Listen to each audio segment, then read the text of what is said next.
Tá.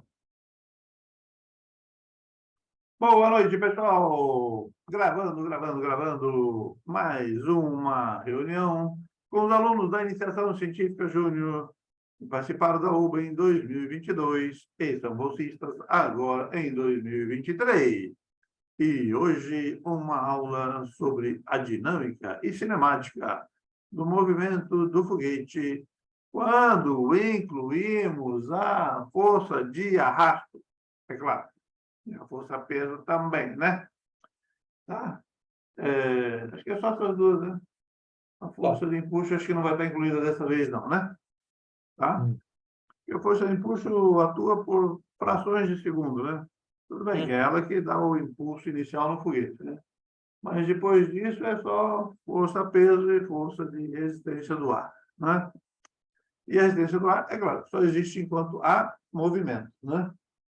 Aí o astronauta até diz assim, quando o pessoal fica implicando com você e tal, então, fica tranquilo, né? Se é uma resistência à coisa que você está fazendo, resistência é porque está se movendo, se a gente não está fazendo nada, não tem resistência, né? Resistência do ar. Só existe quando tem movimento, né? E, é claro, mesmo sendo um lançamento oblíquo, você vai ter movimento nas duas direções e vai ter força de arrasto, é claro, nas duas direções. Então, aquelas simplíssimas equações da cinemática, né? Vão ficar um pouquinho mais complicadas. Mas vamos deixar que o Alberto desenrole essa parada. Vamos lá, Alberto, é com você. Obrigado, Canali. Boa noite, pessoal. Boa noite, todo mundo. Vamos lá. Estralem os dedos, porque nós temos aí quase 200 slides para a gente trabalhar. Mas vão ser muitos na sequência, bem rápido, tá? Mas eu não vou esconder, mas tem muita matemática, porém tem muita física envolvida, e aí gostaria que todos prestassem o máximo de atenção possível, ficar atento aqui a cada passo, ok? Isso Porque é é um com assunto você, Rafael Bolsonaro. É prestar atenção é com você, viu? Que está pintando alguma coisa aí. isso aí. Tem que eu aconselho não copiar nada, tá? Tenta só acompanhar, porque tem muita conta, muitos passos que vocês não conhecem e eu vou tentar esclarecer esses passos o melhor possível, tá? Sim, a rigor, se eu não estou enganado, Alberto, eu pedi para eles até olharem alguns, a demonstração que o Vitor fez, se eu não me engano, entendeu? Para que você chegue aqui já tendo visto algumas Mas, coisas. Quando você chega aqui, você vai ter aí um refrescamento da sua memória, de repente, melhor entendimento do que ver pela primeira vez aqui. Se você está vendo aqui pela segunda, terceira vez, é mais fácil entender o que está sendo explicado, você fazer uma pergunta em alguma coisa que você não entendeu, entendeu? Por isso é bom você assistir, ler, estudar o máximo possível do conteúdo que vai ser abordado. E o Roberto já falou. Aqui é bastante matemática, entendeu? Física, mas a física é expressa pela matemática. Então, não se assuste, não, né? Porque a coisa tende a ficar mais complexa com o incluir aí de mais forças, né? Como, por exemplo, a força de empuxo, quando você calcula, inclui ela, entendeu? Diferentes estágios, aquela coisa toda, né? Que já foi dada uma aula aí sobre a equação de Tchaikovsky, né? Entendeu? Então, não tem que ficar, não é muita matemática. Não, isso é pouca matemática, é que você não sabe que é muita matemática. com Muita certeza. matemática é quando você usa mega computadores por meses. Aí sim você tem muita matemática, muito processamento. Entendeu? Então, aqui, não se assuste, não, porque a equação tem 5, 6 termos, um logaritmo, entendeu? E uma exponencial. Ah, meu Deus do céu, é muita coisa. Não, não é, pessoal. Então, nada de ficar achando que isso daqui é um bicho de sete cabeças, que isso daqui tudo ainda é coisa bem simplesinha, perto das situações reais de foguetes profissionais, né? Então, Com certeza. ó, um passinho de cada vez, né, Alberto? Vamos lá. Isso aí, com certeza. Peço desculpa aqui, não, acabei que eu esqueci de colocar a logo aqui da OBA, tudo, mas quando eu passar para os alunos eu já vou entregar isso pronto. Pois, sem mais delongas, vamos lá. Vamos fazer uma pequena revisão, né, aqui vocês podem perceber, né, a trajetória de a balística de um foguete, né, lançado. E aí nós temos um caso real aí de lançamento de foguete, né? Então, vamos fazer uma pequena revisão. Lembra lá do lançamento oblíquo, né? Onde você tem um, um objeto sendo lançado com velocidade Vx, e aí, aliás, com velocidade v, ele tem a componente dele Vx no eixo x, tem a componente dele Vy no eixo y, aqui, e eu não coloquei aqui, Vy. Isso aqui vocês já viram, né, de qualquer forma. Então, as componentes, quem é o Vx? É V0 cosseno θ, que é a componente, né? Cosseno é cateto adjacente pela hipotenusa, então você coloca o Vx em evidência. Então, no caso aqui é V0x, né? E aqui a posição dele, x. Aqui são, na realidade, já são as funções horárias, né? A tua velocidade inicial, ela é uma velocidade constante no eixo x, e a tua posição é a velocidade vezes o tempo, coisa que você já viu, não precisa entrar em muitos detalhes. Então, aqui é um movimento retilíneo uniforme, ok? E lá no eixo y é um movimento retilíneo uniformemente variado. Por quê? Porque ela tem a força da gravidade atuando, né? Então, você tem a parcela de velocidade aqui, ó, você tem o y, a posição dele em função do tempo, né? Então, você tem a velocidade em y, que é o V0 seno de θ, a gravidade sobre 2, que é a aceleração sobre 2, negativo porque a gravidade aponta para baixo, e aí o teu Vy de t, né, a tua velocidade em função de t, ela está em função também, aliás, ela é influenciada pela gravidade, ou seja, ela tende a diminuir com a medida que ela vai subindo, ok? Nada demais. O que você tem aqui é que uma coisa que vocês precisam prestar bem atenção é que na componente x, até agora, nós trabalhávamos com x, praticamente x igual a vt, onde a força que atua no eixo x não existe, porque ele vai com movimento retilíneo uniforme, embora no eixo y ele vá com uniformemente variado. Isso vai mudar quando nós formos trabalhar daqui para frente, porque o movimento retilíneo uniforme vai deixar de existir, porque agora eu vou ter uma força contrária a esse movimento. Então, tá aí, a gente segue a segunda lei de Newton, né? No eixo x, como eu falei, a força não atua no eixo x, porque quando não atua a força, o movimento é retilíneo e uniforme, porém, no eixo y, a força que atua é a da gravidade. Isso tudo foi o que a gente estudou até agora. Vocês já sabem, então todo mundo já por dentro. O que é que vai mudar daqui para frente, né? Aí tá, então quando ele está voando aqui, né? Quando ele está sendo lançado aqui, ele está sofrendo unicamente através da força-peso, né, que é a massa vezes a gravidade. Aí como é que eu faço para descobrir a equação da trajetória? Não é a equação em função do tempo, né? Eu pego o eixo o x aqui, coloco o t em evidência. Esse t em evidência eu jogo lá dentro da equação do y. E agora, ao invés de ficar y em função de t, eu fico com y em função de x. E aí a equação da trajetória, todo mundo já conhece, é dada por essa expressão, né? Um termo de tangente, outro termo aqui do inverso da velocidade, e aí eu tenho tudo em função de x e x ao quadrado. Ou seja, x ao quadrado é uma parábola, né? Então, nenhuma novidade, tudo certo até aí. Agora, dê adeus a isso aí, porque isso não te pertence mais, né? Você não verá mais casos desse tipo. Agora a coisa ficou bem mais... A natureza é bem mais complicada do que a gente gostaria, né? Mas não é por isso também que a gente vai deixar de estudar. Vocês também viram a equação do foguete, né? E aí aqui uma coisa interessante, né? Aqui é a parte teórica, né? Depois você, na hora de você aplicar de alguma coisa, o teu M0, você acrescenta um M, que é a tua massa inicial, né? Durante o lançamento. Você pode fazer um M menos um M, uma variação dessa massa, né? Um M ponto vezes T, que aí à medida que o tempo vai passando, ele vai perdendo massa e essa velocidade vai tendendo a aumentar, né? Aí a gente viu que a relação de massa tem um limite, a gente tem que investir exatamente na minha velocidade de escape, daí a relação, a pressão tem que ser muito alta, para essa velocidade de escape ser bem atuante, e aí para ter o alcance, nós fizemos também, vocês, todos nós, fizemos aquele exercíciozinho de relacionar a pressão com o alcance, né? Ali era um termo empírico, que quando a gente descobriu, né, que é mais ou menos um termo linear, para certos limites de pressão, né? Você tem um certo limite de volume, então ela chega linear, funciona até mais ou menos o quê? 100 PSI, 150 PSI, né? 150. Você vai para 200 PSI, se já não vale mais essa relação, né? Mas, de qualquer forma, o que interessa aqui? Interessa o seguinte, uma coisa que não comentei daquela outra vez, é que se você sabe qual é a pressão, aliás, se é dada uma pressão, você sabe qual é o alcance atingido, você pode fazer uma estimativa. Por exemplo, se eu quero pegar o recorde, 370 metros de alcance, qual deve ser a pressão que eu devo fazer? E aí você colocaria nessa equaçãozinha.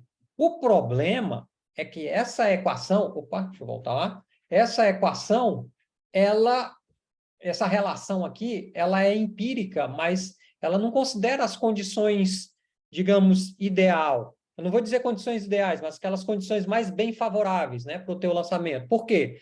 Porque você não está considerando o teu foguete otimizado, tudo, então o ideal é que você idealize isso, o melhor. Você sabe qual é a física que está envolvida, quais são as forças que estão envolvidas no teu trabalho, e aí você vai acrescentar, teoricamente, a resistência do ar, e você vai ter agora uma relação mais fidedigna do teu alcance, independente dos erros que você vai cometer.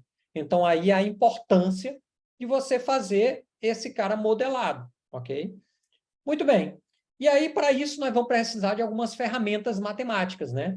E aqui vem a nossa série de Taylor, né? Essa série de Taylor é simplesmente fantástica. Eu vou dar uma explicação rapidinho sobre ela. E aqui eu abro um parênteses, né, que é, na minha opinião, Deus existe com essa série de Taylor aqui, porque é incrível. Como esse negócio funciona, sabe? Você conseguir aproximar, qualquer curva que você tenha, você aproxima para um ponto específico que você queira, e aí você pode aproximar para uma reta. E aí, olha só que coisa legal. É claro, você pode ficar com essa cara aí de quem não está entendendo nada do que eu estou dizendo, mas talvez possa ficar mais bem específico agora. Olha só. Aqui é a fórmula da série de Taylor. Como é que ela consiste? Ela consiste no seguinte: você tem uma curva, eu quero aproximar essa curva de um ponto qualquer dessa curva. Aí eu faço as primeiras aproximações. Por exemplo, eu pego essa função e ensino num ponto C, numa coordenada C, x, C, né? E aí o primeiro termo é f de C, o segundo termo eu derivo, já viram lá aquela relação derivada, né?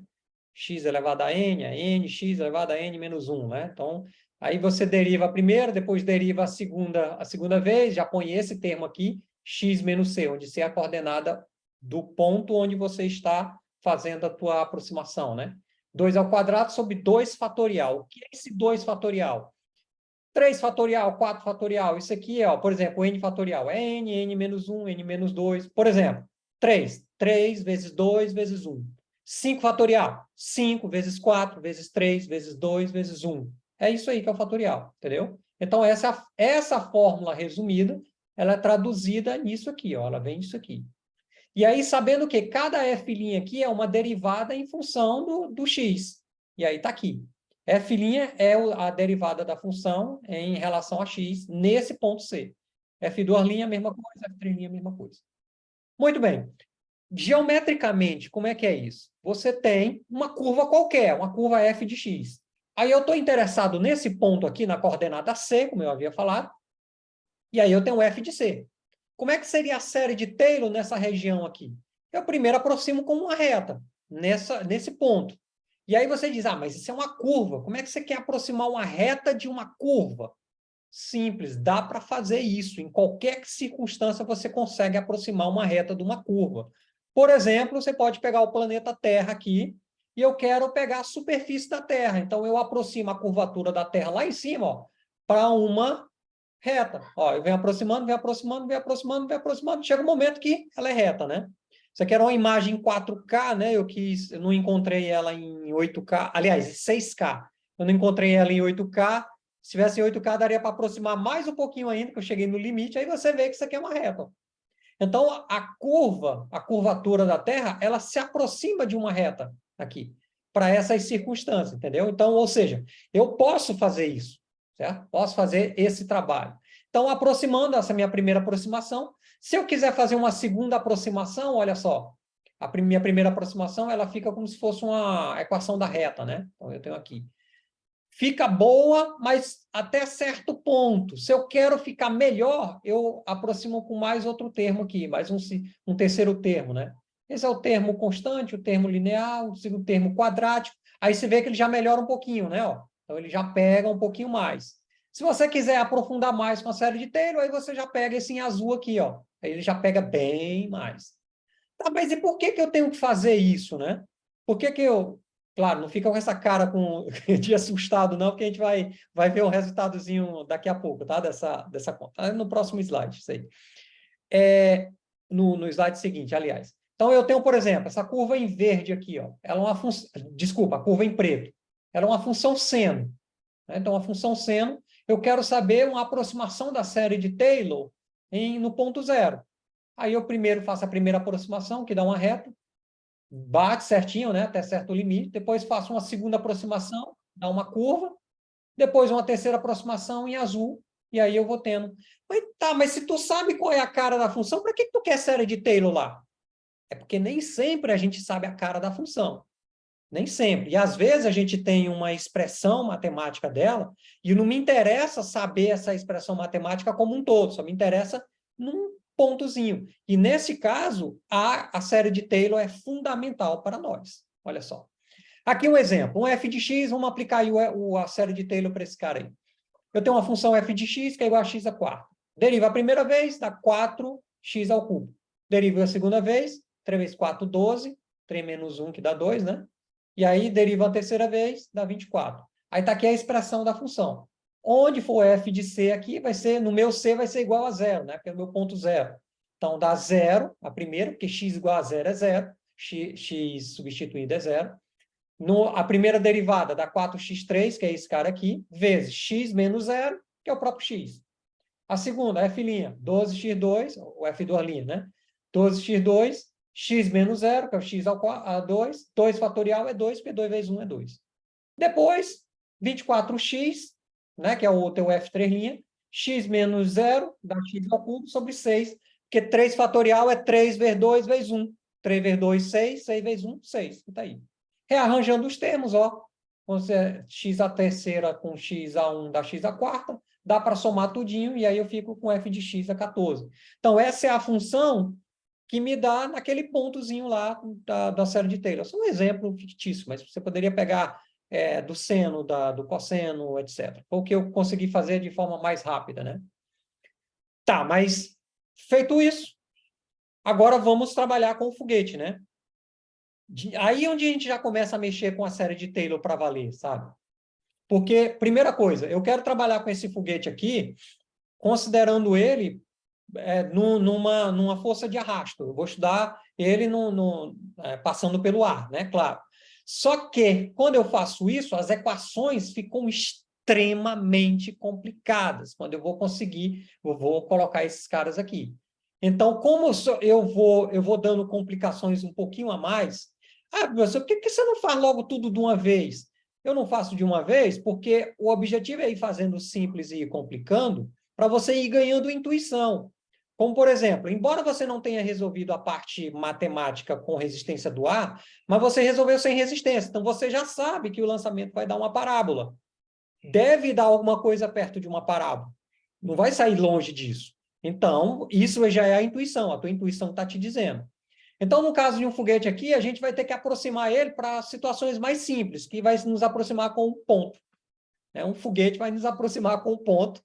E não está muito longe, não, porque se você está considerando apenas a força de resistência do ar, que é contrária ao movimento dele, o foguete faz muito bem esse papel, né? Porque quando você está olhando ele de frente, as empenas dele, as aletas dele deve exercer o mínimo de resistência possível e ele deve ter uma seção reta, ou seja, a região que fica de frente para o ar que está batendo, igual a de um círculo, de uma esfera, ok?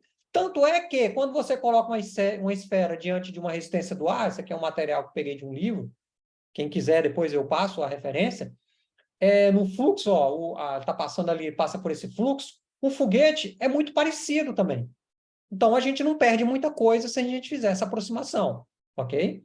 É claro que há uma modificação, mas ela é muito pouca. Agora você entende por que que a coifa do foguete é mais importante em resistência do ar do que as aletas. Por que que essa coifa exerce uma resistência muito maior? Ela é muito mais apropriada, né? Porque, justamente por isso, porque está de frente com o ar. Ok? Alguma pergunta até aí? Tudo bem? Não, então, vamos seguir adiante. Então, vamos lá.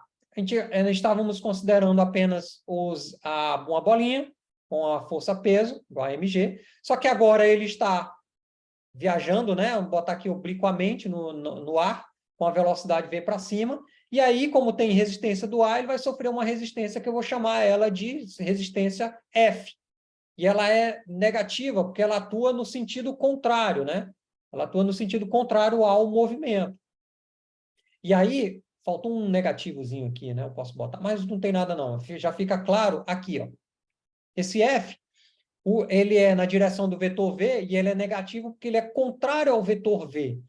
E aí, essa função F ela é uma função da velocidade. Então, ela tem que ser negativa porque ela é contrária ao meu movimento.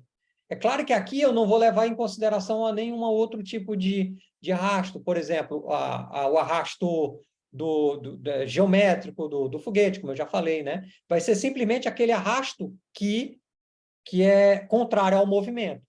Existem outros tipos de arrasto que não depende, que não são contrários ao movimento? Existe. Por exemplo, no caso de um avião, ele está voando, ele precisa de uma força de arrasto que dá sustentação a ele. No caso da força de arrasto, ela não é na mesma direção da velocidade dele. Na realidade, ela é perpendicular, que faz ele levantar voo. Ok? Nós não vamos estudar isso, nós só vamos estudar, por simplicidade, apenas as forças de resistência do ar.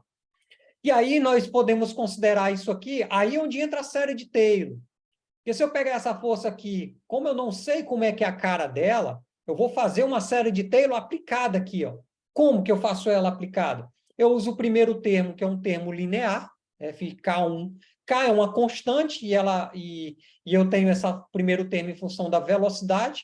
Por que em função da velocidade? Claro, porque quando eu estou parado, não tem resistência do ar. Quando eu começo a me movimentar, a resistência do ar aparece, porque ela é contrária ao meu movimento. Então, ela é proporcional à minha velocidade. Mas ela também, eu posso pegar o segundo termo, que ela é proporcional ao quadrado da velocidade. Ela é uma resistência com velocidade quadrática. Ok? E por que nós vamos ficar apenas com essas duas aqui numa aproximação de série de Taylor? Porque a gente conhece bem quais são o perfil dessas forças. A gente conhece ela muito bem.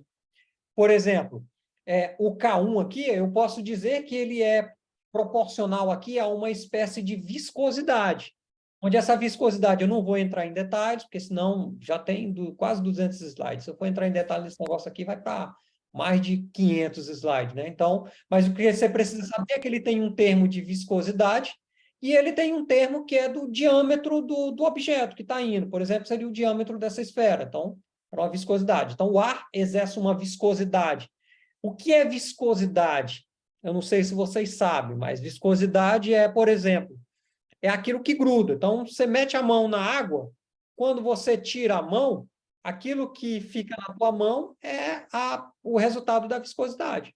Então, você meter a mão num mel, na hora que você tirar, o mel vai escorrer, ele tem alta viscosidade. Você meter a mão no mercúrio, nunca faça isso, né? Você tirar a mão, viscosidade zero, né? Então, um exemplo, você pode dizer que a viscosidade é como se fosse o mesmo que molhado, né? A água ela é molhada em você porque ela tem viscosidade ali.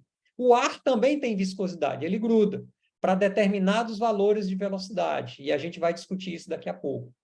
Já esse segundo termo aqui, ó, aí esse termo aqui é o termo linear, né? Ele está associado à minha viscosidade. E aí onde vem os parâmetros? Eu coloquei, nem não tinha lembrado disso. Esse aqui é a viscosidade do fluido, o D é o diâmetro envolvido, né, do meu objeto. É claro que ele está passando ali. Na realidade, é na seção reta, né? Porque ele está passando ali, quando ele aumenta a velocidade, essa seção reta aumenta também. É como se fosse um corpo gigante, né? Mas, enfim, não vamos precisar entrar em muitos detalhes quanto a isso.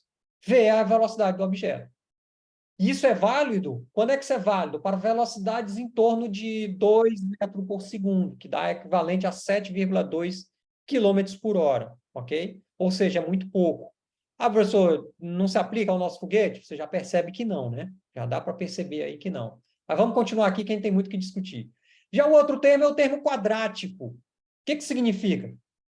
Foguete, quando ele está passando, ou no meu caso aqui, a esfera, quando ela está passando, ela vai passar por um monte de moléculas de partículas. Essas partículas, elas vão entrar em choque com a esfera. E essas partículas vão estar vamos estar associando isso a inércia dessas partículas. Então, quando eu trato de inércia, eu estou tratando da minha velocidade delas. Por isso o termo é velocidade ao quadrado, né? Então, eu bato nela, eu vou ter uma quantidade de partículas muito grande, essa quantidade de partícula vai se acumulando à medida que eu empurro, e aí uma boa parte dela vai escoando, dependendo da minha velocidade. Esse termo de resistência está associado a essa distância ao quadrado. Infelizmente, não podemos entrar em detalhes, mas é muito lindo de se trabalhar isso aqui. É um negócio fantástico, aconselho fortemente vocês abrirem e darem uma olhada lá como é que é modelado isso. É muito bacana como é que ele chega nessa expressão. E aí a validade disso é para velocidades em torno de 86, 86,4, mais ou menos, até 1.200 aproximadamente quilômetros por hora, né? Então, você já vê que o teu foguete não se aplica a isso aqui, né? Aliás, o teu foguete não se aplica a essa pequena viscosidade, ele vai se aplicar à função quadrática, né? Aí é onde o bicho pega, porque nós não vamos estudar a parte da função quadrática aqui. Primeiro, porque o ferramental matemático é diferente, não é nem perto daquilo que vocês viram, e outra que a equação fica muito grande e inviável, dado que o que você vai aprender na parte quadrática não muda muito do que você vai aprender na parte viscosa. Então, vamos ficar apenas com a parte mais simples, né? Que é essa parte do termo quadrático, do termo da viscosidade, ok? E aí, olha só interessante. Professor, quando é que a gente usa o termo quadrático, quando é que a gente usa o termo viscoso, linear, né? A parte linear dele. Quando é que a gente usa um ou outro? É assim, de acordo com a minha vontade, como eu queira? Não.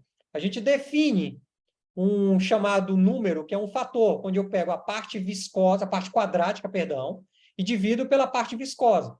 A parte quadrática é dividida pela parte linear. Ou seja, eu peguei esse ρd ao quadrado, vezes V2, e dividi por... Opa, aqui não é beta não, aqui é φ, tá? Desculpa. Eu vi que eu tinha que mudar esse cara aqui. Mas eu vou corrigir, já vai estar corrigido no próximos slides. Cancela D com D, cancela V com V, o que sobra é isso aqui. Ó. Agora sim, agora está aqui. E esse número aqui, isso aqui é um número conhecido, que eu não sei se vocês sabem, é o número de Reynolds. Esse número de Reynolds, ele é um número que ele te dá o parâmetro necessário para que você aplique qual é o termo que você vai utilizar no teu problema. Qual é a parte da tua função de Taylor que você vai utilizar. Se esse termo aqui é muito menor do que 1, então vale o termo linear. Quando é que esse termo é muito menor do que 1? Quando essa densidade, essa viscosidade dele aqui, ó, a viscosidade do fluido, é muito menor, né, aliás, é muito grande se comparado à minha densidade do fluido lá.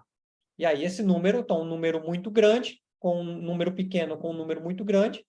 Então, por exemplo, 1 dividido por 0,1 dá 10. 1 dividido por 0,01 dá 100. 1 dividido por 0,0001 dá 1.000, etc. Ou seja, quanto menor é o meu denominador, maior é o número. E o contrário também acontece. 1 dividido por 1.000, 0,0001.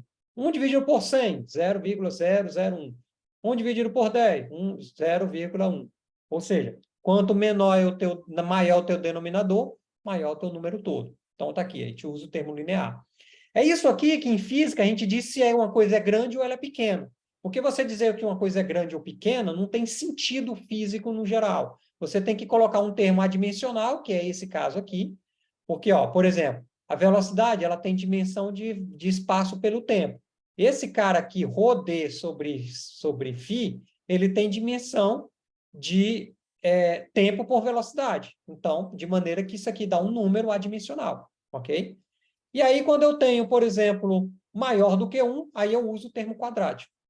E aí, quando ele está mais ou menos em torno de 1, aí eu tenho que usar os dois, não tem jeito. E aí, vamos lá para o caso do ar, né? A gente sabe, tabelado isso, a densidade do ar no sistema internacional é da ordem de 10 a menos 1, a viscosidade do ar é da ordem de 10 a menos 4. Quando você coloca no número de Reynolds, você fica substituindo, né? 10 a menos 1 e 10 a menos 4, você fica com 10 a 3. Aí você fica... 10 a 3 já é um número bem grande, né? Então, você fica dependendo agora, isso aqui já é 1.000. Então, ou seja, já é maior do que 1. Vai depender agora do diâmetro envolvido do objeto e da velocidade dele. Então, por exemplo, no caso de uma gota de óleo, cujo diâmetro é de 1 micrômetro, né, uma gota de óleozinho de 1 micrômetro, e a velocidade dele é de 10 a menos 5, você vai ter um número de Reynolds 10 elevado a menos 7. É o caso do experimento de Millikan. Quem for fazer física e entrar na universidade, vai ver lá uma gotinha de óleo, que eles viam ela caindo, e ao cair, quando ela estabelecia uma velocidade constante, ao estabelecer uma velocidade constante ali, era possível calcular, por exemplo, a carga elétrica, a carga do elétron, né? Porque ela estava eletrizada, essa gota de óleo, então você propõe isso aí, e aí você usa ali a viscosidade, você usa o termo linear dessa equação aqui. Então, você usa a viscosidade. Por quê? Por causa desse número de Reynolds ser muito pequeno. Agora, e aí você usa aqui, ó, como está aqui, ele é muito menor do que 1, você usa apenas o termo viscoso, o termo linear. Agora, no caso de uma gota de água, uma gota de água, a dimensão dele é da ordem de 10 a menos 3, né? É 1 milímetro. E aí a velocidade dele é de 1 metro por segundo, meio metro por segundo. Então, você já vê que, no caso dele aqui, isso aqui dá o quê? Dá na ordem de 1. Então, quando dá na ordem de 1, você tem que usar os dois termos. Por isso que estudar uma gota d'água é um negócio extremamente complicado. O pessoal que acha que a gota d'água, quando vai desenhar a gota d'água de chuva, faz aquele desenho da gota normalzinha, né? Não é daquele jeito. A gota de água mesmo, quando ela vai caindo, ela fica no formato de uma bacia, assim, olha, emborcada. Ela vem assim. Por quê? Por causa da resistência do ar e da viscosidade. Então, ela vem formando como se fosse um copinho. Ela cai em forma de copinho. E aí ela atinge uma velocidade constante, que a gente chama de velocidade terminal, que a gente vai ver daqui a pouco. E aí, quiser estudar como é o funcionamento dessa gota d'água, para estudar isso aí tem que ser através com essa expressão, né? Considerando o termo viscoso e o termo quadrático. E no caso do foguete de PET, né? Você tem aqui da ordem de 10 a 1, né? A dimensão do diâmetro dele, a velocidade aí da ordem de 10 a 2, você tem aí 10 a 4, né? Ou seja, isso é muito maior do que 1. Ou seja, temos que usar obrigatoriamente o termo quadrático dele, se quisermos estudar de forma fidedigna esse cara. Não vai adiantar. Porém, nós vamos aqui estudar o termo, né? Temos que estudar o termo quadrático, e aí eu pergunto, vamos estudar o termo quadrático dessa vez? Não, né? Não iremos estudar. Por quê? Porque a matemática envolvida não está no nosso nível aqui ainda. Claro que, se quiserem, a gente pode marcar um dia aí só para vocês verem como é que é a conta e saber como é que é, nada impede. Mas, de princípio, vamos fazer só apenas isso, ok? Alguma pergunta até aí? Alguém tem alguma dúvida? Não? Tudo certo? Então, deixa eu continuar. Então, tá aqui. Vamos agora tratar essa coisa matematicamente agora. Tem uma partícula que está voando no espaço aí, e aí eu representando isso matematicamente, ele vai tem uma partícula de massa m, velocidade para cima, igual a gente tinha feito, e aí as forças que estão atuando, agora sim eu coloquei corrigido, né, o menos F, que ele é contrário ao sentido do movimento, e aí vamos aplicar a segunda lei de Newton nele, né? Força massa vezes aceleração. Eu troco os termos só para vocês vão ver. Por quê? Porque a força resultante agora, ela vai ser dada em termos de gravidade menos o termo viscoso. Não vou considerar o termo quadrático aqui, tá? Apenas o viscoso, repetindo. Professor, mas não deveria ser negativo aqui? Não. Por que não? Porque essa forma é uma forma vetorial, ok? Por que esse negativo aqui? Porque ele indica contrário do movimento. A gravidade só se torna negativa quando eu defino o meu positivo para cima.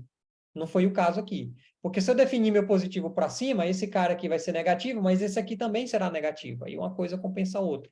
Então não faz meio sentido. Porém, esse sinal negativo está me dizendo que ele é contrário ao meu movimento. Então, deixa quieto aí, está tudo certo. Aqui onde é a vantagem de estudar por vetor. Porque quando você tem uma grandeza vetorial, você pode levá-la para qualquer referencial que você queira. Então, o cara tem uma grandeza vetorial aqui, ele está trabalhando aqui no Brasil. Se eu pegar essa grandeza vetorial e levar lá para a China e quiser trabalhar no laboratório essa grandeza vetorial, é só eu colocar ela nas componentes de chinês lá. Só que quando eu converter a componente dele em relação à minha, você vai estar de cabeça para baixo, né? E lá na China está o contrário daqui, ok? Então, para eu não ter que ficar fazendo toda vez a conversão, eu uso o termo de vetor, depois é só adaptar para o gráfico que eu quero, certo? As componentes que eu quero. Por isso é o vetor. Se o seu professor nunca te explicou isso, esse professor de física, né? Esse é o motivo do qual por que a gente faz isso. Muito bem. Aí agora eu posso escrever agora isso numa forma que que vocês já viram, né? A aceleração é a variação da velocidade pelo tempo, ou a derivada da velocidade do tempo. Eu agora vou estabelecer o meu referencial aqui, né? As minhas coordenadas. E aí, no eixo X, eu tenho a minha equação aqui, que ela é a massa vezes a variação é a massa vezes a aceleração. No eixo X, ele não tem a força-peso atuando, né? Ele tem apenas a viscosidade. Lembra que a gente viu lá no comecinho lá? Como é que era esse termo aqui? A força aplicada na horizontal era zero, né? Agora aqui ela já não é mais, né? Ela tem esse termo linear aqui que se opõe. E no eixo Y, você tem agora sim, você tem a gravidade negativa, porque nós estamos definindo para cima aqui, você tem negativo. Se eu quisesse definir positivo para baixo, esse termo ficaria positivo, enfim. Então, aqui eu preciso fazer isso. E aí o termo na área vertical. Você tem a componente dele da gravidade e também tem a componente da resistência do ar no Y. Mas nós vamos tratar, ou agora, vamos cuidar apenas da parte X, né? Vamos resolver essa equação aí da parte X. Aquilo que você já sabe, né? Multiplica esse cara, divide esse cara por M. Quando você divide por M, o M sai aqui, vem o M para cá para o denominador. Por quê? Porque eu quero colocar só o Vx aqui, porque esse Vx eu quero integrá-lo, né? Pega esse dt aqui e... Ah, tá. Pega esse termo aqui, ó, que ele está muito grande para mim, eu vou chamar esse termo aqui de K, tá bom? Só para simplificar, para não ter que estar carregando esse... E aí eu defino K como sendo a viscosidade vezes D dividido por M. Por que eu estou fazendo isso? Não é simplesmente para simplificar a conta. É porque eu vou precisar desse termo aqui para eu parametrizá-lo e saber o que é grande e o que é pequeno lá na frente, quando a gente for trabalhar com essas coisas. Vai servir para fazer as aproximações devidas. Muito bem, se eu multiplicar agora por dt, o dt aqui cancela com esse outro dt, é como se eu estivesse mandando, ele está dividindo, vai para lá multiplicando. Então, está aqui. Agora é só integrar, aliás, desculpa, divido. Deixa eu voltar. O que eu vou fazer agora é o seguinte, coloca de um lado somente as variáveis da velocidade, coloca do outro somente a variável do tempo e as constantes, ok? Para isso, eu vou pegar essa velocidade aqui e jogar para o denominador. Então, ele está multiplicando e para cá dividindo, né? Ou seja, divido tudo por V, no caso por Vx, né? Falta um x aqui. E aí a equação vai ficar dvx sobre Vx, ou seja, eu tenho um termo de velocidade e tenho um termo de tempo. Agora é só integrar. Mas antes eu vou fazer aquela coisa linha, né? Vou colocar esse cara linha aqui, uma coisa que a gente já discutiu, a gente vai sempre fazer isso aí, tá? Por quê? Porque eu não posso matematicamente errado, né? Em termos de linguagem. É como eu falar, nós vai, nós vem. Ok? Vamos falar em inglês, porque português nós já sabemos, né? É quase como fosse isso. Então, eu integro de um lado e do outro, vai de V0 até Vx, V0x até Vx e de 0 a t. Essas aqui são as minhas chamadas condições de contorno. Ou seja, a minha condição inicial, quando t é igual a zero, eu tenho uma velocidade V0, que é a velocidade inicial dele. Quando eu tenho lá o tempo final, eu tenho o meu Vx. Eu estou assumindo minha condição inicial como sendo meu T0 igual a zero. E o meu T final sendo T. E o meu X0 vai ser zero, que está saindo da origem. Isso tudo é para simplificar as minhas contas. Levando lá para cima, agora qual é a integral desse termo? Opa, dvx sobre v. Não vai dar para fazer essa demonstração matemática aqui. Eu posso marcar um dia aí, uma aula, se o pessoal quiser, para a gente fazer achar essas equações. Você tem uma aula de cálculo aí para você ir aprendendo. Mas, infelizmente, porque senão vai ficar muito grande, por favor, aceite como sendo o ln de Vx. E aí, integrando, vai ser o ln de Vx nos intervalos, de Vx final até do inicial até o final, né? E, resumindo, isso fica ln do final menos o ln do inicial. E aqui, a integral de dt é o próprio t, né? Então, está aqui. Eu posso pegar essas duas subtrações de ln's e simplificar isso. Ou seja, o ln da subtração, tá, ln é o logaritmo da base E, ok? Que é um número neperiano, que é um número muito comum em física. Quanto é? 2,3, quase 3, não, desculpa, aí é o 7, né? 6,0, não me recordo agora do valor, mas é um número áureo, né? Aquele valor de E. É o ln da base E. Então, é um número muito requisitado, você vê, muito comum. Então, a gente prefere escrever isso na base E. Nada impede de eu fazer na base 10. Fazer uma mudança de base lá em logaritmo, dá para resolver tranquilo. E aí, vou colocar agora o Vx em evidência. Então, o que é que eu faço? Assim como o contrário da raiz quadrada é a potenciação, ou seja, o contrário da radiciação é a potenciação e o contrário da potenciação é a radiciação, o contrário do logaritmo é a função exponencial, ok? Como eu estou tratando aqui de ln, então a minha base vai ser o E. Se eu estivesse tratando de logaritmo, a minha base seria 10. Então, ficaria E elevado a ln disso aqui, é o próprio isso aqui, é o Vx sobre Vx0. E o E elevado a menos kt é o E elevado a menos kt. Ou seja, eu apliquei o E elevado a esse cara aqui e o E elevado àquele cara lá. A matemática, a ferramenta matemática me permite fazer essa jogada aqui. Aí esse V0x eu mando para o outro lado, vai multiplicando, né? E aí eu tenho a minha expressão, ok? Agora eu olho para esse K aqui, ó. Esse K, aqui onde ele vai ser fundamental, ó. Eu vou definir, ó, se você observar, vamos fazer uma análise dimensional aqui, ó. Velocidade, ela é metro por segundo, ou quilômetro por hora. Esse termo aqui é metro por segundo. Quem já estudou exponencial sabe que uma exponencial não pode ter dimensão, ele tem que ser adimensional, porque senão isso aqui vai estar errado. Essa equação desse lado tem que ser igual a esse. Então, para que isso aqui seja adimensional, a dimensão desse cara aqui tem que ser por inverso do tempo, que é o que a gente coloca aqui. E esse inverso do tempo eu vou chamar 1 sobre tal. Então, essa expressão vai ficar t sobre tal, ok? E o que significa esse tal aqui? Esse tal vai me dizer o tempo de duração do meu evento. Então, por exemplo, se eu lancei o objeto aqui, o tal é o tempo que dura esse evento. E aí, quando eu digo que eu quero estudar um tempo muito curto, que tempo muito curto é esse? 2 anos? 2 anos em relação à idade do universo não é nada. Mas 2 anos em relação ao experimento de lançamento de foguete é muita coisa. Então, em física, não faz sentido ficar falando dessa maneira. O que é muito, o que é pequeno. O que você faz é transforma isso num número adimensional e torna ele maior que ou menor que 1. Ok? Muito maior que 1 ou muito menor que 1. Aí sim você vai poder dizer se a coisa é grande ou é pequena. Se ela é muito menor do que 1, ela é pequena. Se ela é muito maior do que 1, ela é muito grande. Que é o que a gente vê aqui, ó. Então, um evento que é um evento curto significa que esse termo aqui ele vai ser curto. E olha só que interessante. O que determina o meu tempo? Deixa eu dar uma olhada aqui, ver se eu... O que determina o meu tempo do meu evento ser curto ou não? Se eu der a massa do meu objeto e der a densidade, o termo da viscosidade do ar nele e as dimensões desse cara, automaticamente eu já vou saber o tempo do evento. Olha só que legal. A própria natureza já me fornece esse tempo. Eu não vou precisar saber fazer lá a conta, lançar e medir.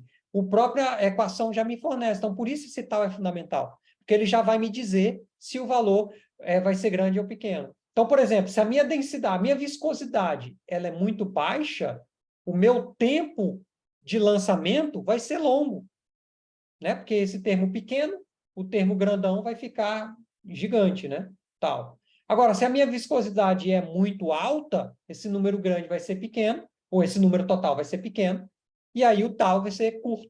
Então, é como se eu tivesse, por exemplo, imagina aquela tua porta, você entra num escritório, você tem aquela porta que ela é amortecida, né? Você abre a porta, aí ela vem fechando devagarinho, ali tem um amortecedor. Essa força, essa velocidade que o objeto vem chegando para alcançar aqui, ela tem um fator de amortecimento. E esse fator de amortecimento é dado por essa expressão aqui, ó, muito parecida com essa, inclusive. Ok? E é determinada por isso aqui. Muito bem. E aí, se eu coloco o gráfico da velocidade em função do tempo, você vê essa expressão, o gráfico dessa expressão, ela vai estar caindo aqui. Ó. Ou seja, a minha velocidade no começo é muito próxima da minha velocidade inicial. E aí ela começa a cair, ela vai caindo, vai caindo. Opa, cadê a seta do mouse? Vai caindo, vai caindo, vai caindo. Mas note que ela não chega a zero. Ela vai chegando bem perto, ela vai tendendo para zero, essa velocidade. Aí vem a pergunta, se ela está tendendo para zero, será que ela vai parar? Aí é onde você pergunta para o físico, né? Você perguntar para o matemático, ele vai dizer, claro que não. Por quê? Porque se esse termo aqui teria que ser infinito para esse termo aqui dar zero, né? Porque um número, isso aqui é 1 sobre e elevado a infinito, né? Se eu botar esse termo aqui infinito. Esse termo aqui, esse tempo indo a infinito, esse número todo aqui tende a ir para zero. Mas eu não chego no que é o infinito.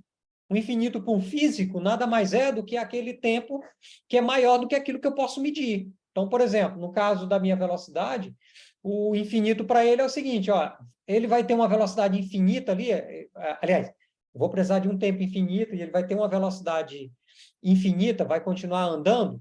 Para o físico, ele vai dizer que não. Por quê? Porque quando ultrapassar o limite do meu experimento, da minha medida, por exemplo, eu olhar para ele, eu vou ver que ele não está andando mais, para mim ele está zero, ele está parado. Embora matematicamente esteja dizendo que ele vai estar andando. Só que aí vem a pergunta, será que essa área aqui, ela converge? Porque o cálculo da área da velocidade em função do tempo dá o caminho percorrido, né? Então, vamos calcular o tempo e ver se essa área converge ou não, né? Vamos calcular aí a distância. Então, eu tenho a minha velocidade em função do tempo, agora vamos calcular a distância em função do tempo, né? Para ver se, de fato, ele vai continuar andando indefinidamente aí, já que a velocidade dele vai para infinito. Vamos ver. Vai para zero, né? Num tempo infinito. Tende para zero, mas nunca chega. Então, eu tenho a minha expressão aqui. O meu V é nada mais do que o dx dt, né? A variação do espaço em função do tempo. Aí faço aquela mesma gororoba lá. Multiplica todo mundo por dt, e aí chamo de linha, né, esse t, para não confundir os integrandos. Resolvo a minha integral, coisa que a gente já viu, né, variando de 0 até x, num tempo de 0 até t. Estou definindo isso, tá? Sair as minhas condições de contorno, ou seja, minha condição inicial. Estou saindo do ponto 0 até um ponto x, num tempo 0 até um tempo t. Resolvendo essa integral, a integral de dx é o próprio x, então fica x menos 0, que dá o próprio x. E aí a integral de e elevado a t, a menos t, a integral de e elevado a x é o próprio e elevado a x. Só que a integral dele tem que ter um fator de compensação. Por quê? Porque a derivada de e elevado a x é e elevado a x vezes a derivada do argumento. O argumento é esse cara aqui, ó. Então, a integral tem que compensar isso. Então, a gente compensa colocando o inverso desse termo aqui. Então, você tem 1 sobre tal, porque se você derivar, por exemplo, derivando e elevado a menos t sobre tal, daria menos t sobre tal, e elevado a menos t sobre tal. Como é integral, então eu tenho que fazer o inverso disso. Eu coloco tal sobre 1, ok? E a derivada de t é 1. Então, ficou esse termo aqui. Quando eu substituo ele t por 0 dá 1, né? É elevado a menos 0, que dá 1. Ok. E aí, arrumando a casa, colocando aqui, posso pegar esse 1, botar em evidência, esse fator negativo aqui. Quero tirar esse fator negativo daqui para deixar mais arrumadinho, aí eu tenho esse cara aqui. Por que eu estou fazendo isso? Porque agora eu vou aplicar o limite, quando t tende para infinito, e ver se essa função converge ou ela diverge. Né? Então, quando esse t tende para o infinito, olha só, isso aqui tende para zero. 1 elevado a zero é 1. 1 vezes 1 menos 1, que dá zero, né? Então, eu tenho... Aliás, perdão, estou falando besteira. Esse termo elevado a zero, isso aqui tende para elevado a zero. Isso aqui é elevado, 1 sobre elevado a menos infinito, ok? Quando o tempo tende a infinito. Então, 1 sobre elevado a menos infinito vai ficar um número muito grande. Então, você ter 1 sobre um número muito grande dá um número muito pequeno. Então, vai ser 1 sobre, vai dar praticamente zero. Então, esse termo é elevado a menos t, isso aqui fica zero. E aí me sobra só um Vx, ou seja, a função converge para esse valor.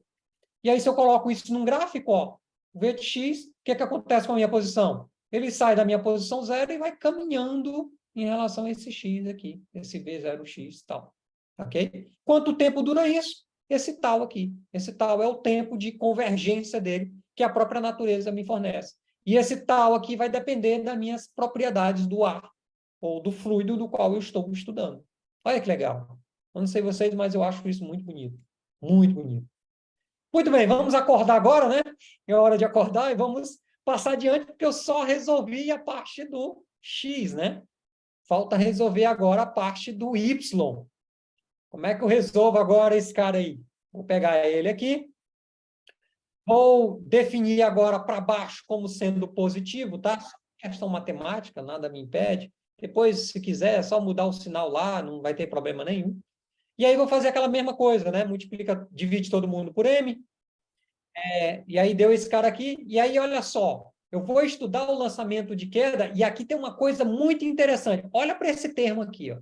Você tem aqui a segunda lei de Newton, né? Você tem massa vezes aceleração, só que eu peguei esse M aqui e mandei para cá. Então, você tem uma aceleração, porque isso aqui é a variação da velocidade em função do tempo. Essa aceleração vai ser a gravidade menos esse termo viscoso aqui, ó. Isso aqui vai me dar uma dimensão de aceleração também, né? Porque eu tenho aceleração e aceleração. Então, eu tenho esse cara aqui como sendo a dimensão de um inverso de... o inverso do tempo, né? Porque a velocidade sobre a variação do espaço pelo tempo, dividido pelo tempo, da variação do espaço pelo tempo ao quadrado, que me dá aceleração. Então, olha só que legal. Ó. Quando eu solto um objeto, ele começa a ir caindo, caindo. Como ele está em redução à resistência do ar, a velocidade dele agora começa a ser contínua. É o que a gente chama de velocidade terminal. Ou seja, ele começa a cair com acelerando, mas aí o termo viscoso dele começa a atuar, até que ele vai sendo freado, e aí ele adquire uma velocidade constante, e ele continua caindo. Ele continua caindo por quê? Por inércia. Ok? Então, olha só. Vamos estudar isso em termos de diagrama, né, de gráfico. A força peso é a mesma, ela não muda. Então, à medida que ele vai caindo, como ele estava parado, ele não tinha a resistência do ar. À medida que ele começa a cair, ele já exerce uma resistência do ar. E essa resistência do ar vai aumentando à medida que ele vai ganhando, que ele vai caindo. Que ele vai caindo, vai acelerando. Vai acelerando, vai aumentando a velocidade dele. Vai aumentando a velocidade dele, vai aumentando a resistência do ar. A resistência do ar vai provocar o quê? Uma diminuição da velocidade dele. E aí vai ficar essa brincadeira. E ele vai aumentando a resistência até que a força de resistência do ar se torna igual em módulo ao meu peso. E aí aqui a resultante das forças é zero. E aí ele vai cair só por inércia. Ó. Ele vai cair com velocidade constante. Eu não sei vocês, mas eu acho isso muito bonito. Ou seja, pelas equações, você já consegue ver a determinação da velocidade terminal. Graças a Deus que temos isso, né? Porque senão a chuva ia virar uma bala, né, em cima da gente. Aquele trocinho lá, 2 km de altura, começa a cair. Como ele tem uma massa muito pequena, a resistência do ar vai gerar uma resistência na gota de água. Essa gota d'água vai começar a desacelerar até que a aceleração dela é zero e ela vai cair só por inércia. Ela vai continuar caindo com velocidade constante. Olha que legal. Aí você pergunta, em uma pessoa, porque será que a pessoa caindo ela não atingiria uma velocidade terminal? Atingiria.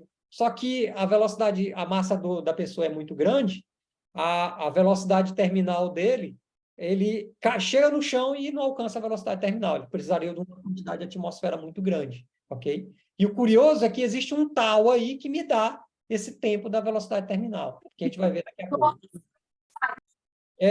Muito bem. Alguma dúvida até aí? Uma pergunta? Se não, pode me parar em qualquer momento, tá? A gente vai dar continuidade a esse cara aí.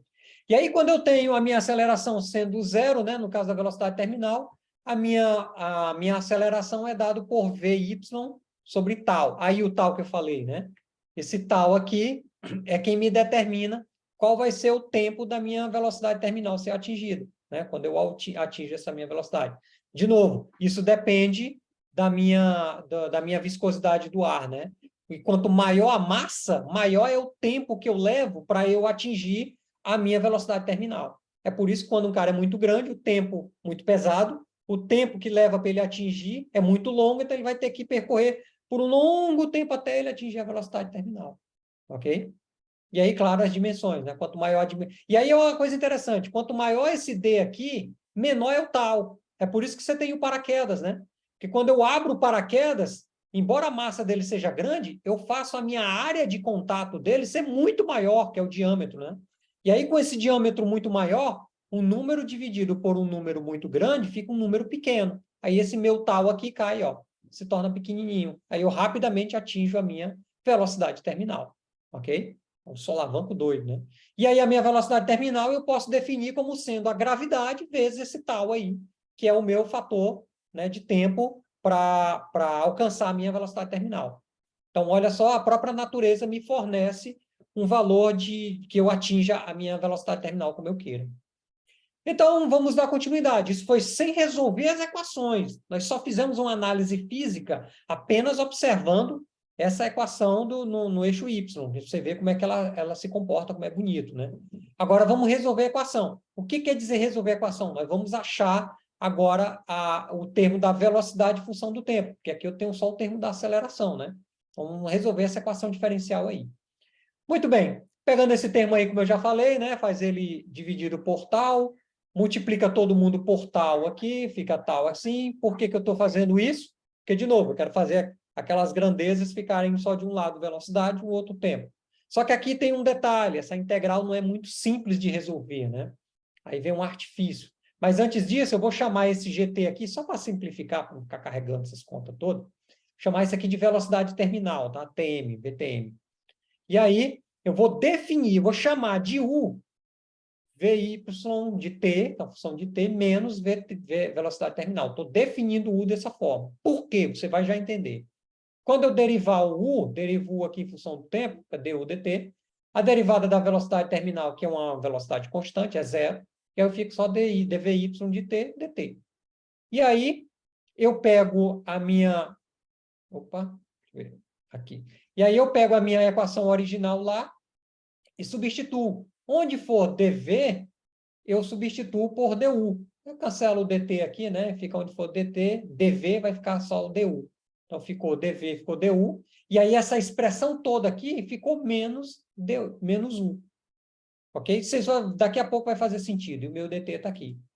Aí, agora, eu pego e mando ele para cá, para baixo, né? Ele saiu de lá, estava multiplicando e para cá, dividindo. E aí, olha só, é fácil resolver essa integral aí. Essa integral, e aí eu pego o meu dt, mando por outro, meu tal, perdão, está multiplicando, vai dividindo, e aí eu resolvo essa integral, que ela é mais fácil. Só que agora, quem são os meus limites de integração, né? As minhas condições de contorno. Eu começo agora a contar o tempo a partir do momento que ele está na velocidade terminal. Da velocidade terminal até uma velocidade constante qualquer. E aí eu resolvo a integral. Então, ln, e aí faz aquele, né, a derivada de 1 sobre u, a integral de du sobre u, é o ln de u, aquela mesma história que a gente já discutiu, não vou entrar mais em detalhes sobre isso. E a integral de dt é o próprio t, né? T sobre tal. E aí agora eu vou voltar para as minhas variáveis, né? Então, o u de t, aliás, colocando o u de t em evidência, né, que é o que me interessa. E aí eu vou colocar minhas variáveis em evidência. Desculpa, eu vou voltar para minhas variáveis antigas. O U de t está aqui, que é o meu Vy de t menos a velocidade terminal.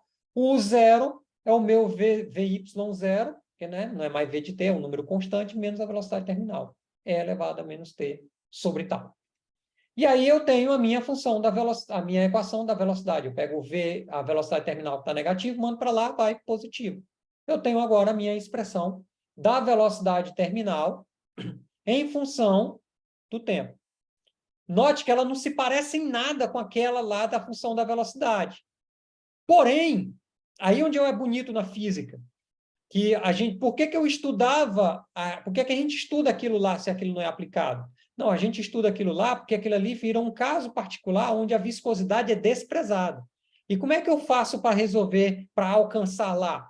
Eu não vou mostrar essa conta porque ela é muito longa, mas você pode pegar esse E aqui, elevado a menos t sobre tal, e fazer uma série de Taylor dele para próximo de zero. Então, você faz com que esse teu tal seja muito longo, ou seja, a viscosidade dele seja extremamente baixa, e aí você expande esse cara.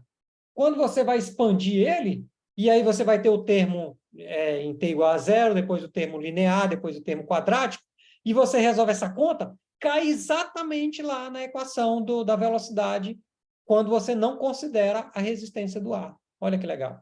Ou seja, um caso geral tem que abarcar o meu caso particular, que é o caso particular daquele lá que a gente já viu. Ok? Então, Vamos acordar, hora de acordar, que agora temos mais o que fazer, né? Tem mais coisa ainda para a gente dar conta, porque eu só falei da velocidade em função do tempo. Falta agora o espaço em função do tempo aqui. Então, eu pego a minha equação da velocidade, aqui, e aí volto de novo, né? Pego ela, o meu velocidade terminal, mando por outro lado. E aí, o que é que eu faço? Por que que eu estou fazendo isso? Porque eu quero colocar agora o meu T em evidência. E por que que eu quero colocar o meu T em evidência? Porque eu quero saber, por exemplo, o tempo de queda dele, né? Então, eu tenho aqui minha velocidade VY, que é constante, minha velocidade terminal. Esse cara aqui está multiplicando, vem para cá dividindo. E aí eu aplico o ln dos dois lados, né? E aí eu tenho o meu T, e aí o tempo de duração da minha queda, por exemplo, eu estou um objeto que eu soltei, que essa equação ela vale para qualquer situação. Eu peguei um objeto, soltei esse objeto, ele está caindo. Aí você pode perguntar assim, professor, mas e esse termo negativo aqui? Está errada essa equação, tá não? Porque não existe tempo negativo. Opa, calma lá. Quando essa velocidade aqui, ó, esse termo aqui, ele é muito grande em relação a esse cara aqui, esse número fica pequeno, fica menor do que 1. Quando ele é menor do que 1, o logaritmo de um número menor do que 1, ele é negativo. Eu ia descer para você tomar Aí banho. compensa com esse negativo aqui. Você não vai tomar banho? Resolvido. Chega todo mundo de manhã. Muito bem. Agora falta encontrar. E aí, o que é que acontece? De novo. Cara, eu acho que eu vou sair dessa aula porque eu não tô entendendo. Ainda está na aula? Alguém falou aí, não está entendendo, né? Muito bem. Eu já esperava, mas pelo menos tenha a noção de que, infelizmente, é assim que funciona, né? Tem que ter essas contas.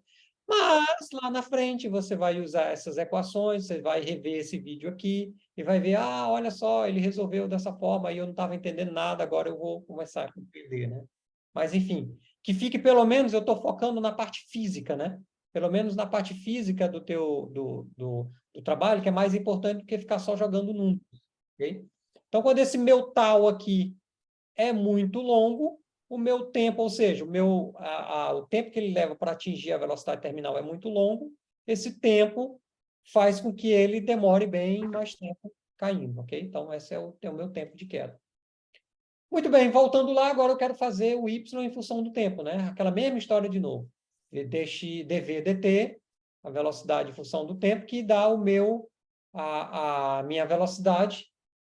Eu jogo o meu t para lá, tenho o meu d', vou derivar esse cara aqui. Aliás, desculpa, né? Eu cometi um pequeno erro aqui. Não é dv, né? É dx dt.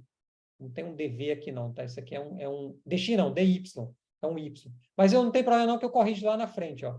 Tá aqui, ó, em função de y final e y inicial. Então, a integral desse cara aqui, y menos y0, né? Aquilo que a gente já sabe. Aí eu tenho o dt que multiplica isso aqui, que é o meu vt. Lembra lá do meu termo, ó. V é y igual a y0 mais v0t, tá aqui o meu v0t, menos at2. Só que agora o meu at2, ó, ele é bem mais complicado, porque eu tenho o meu termo da minha viscosidade aqui.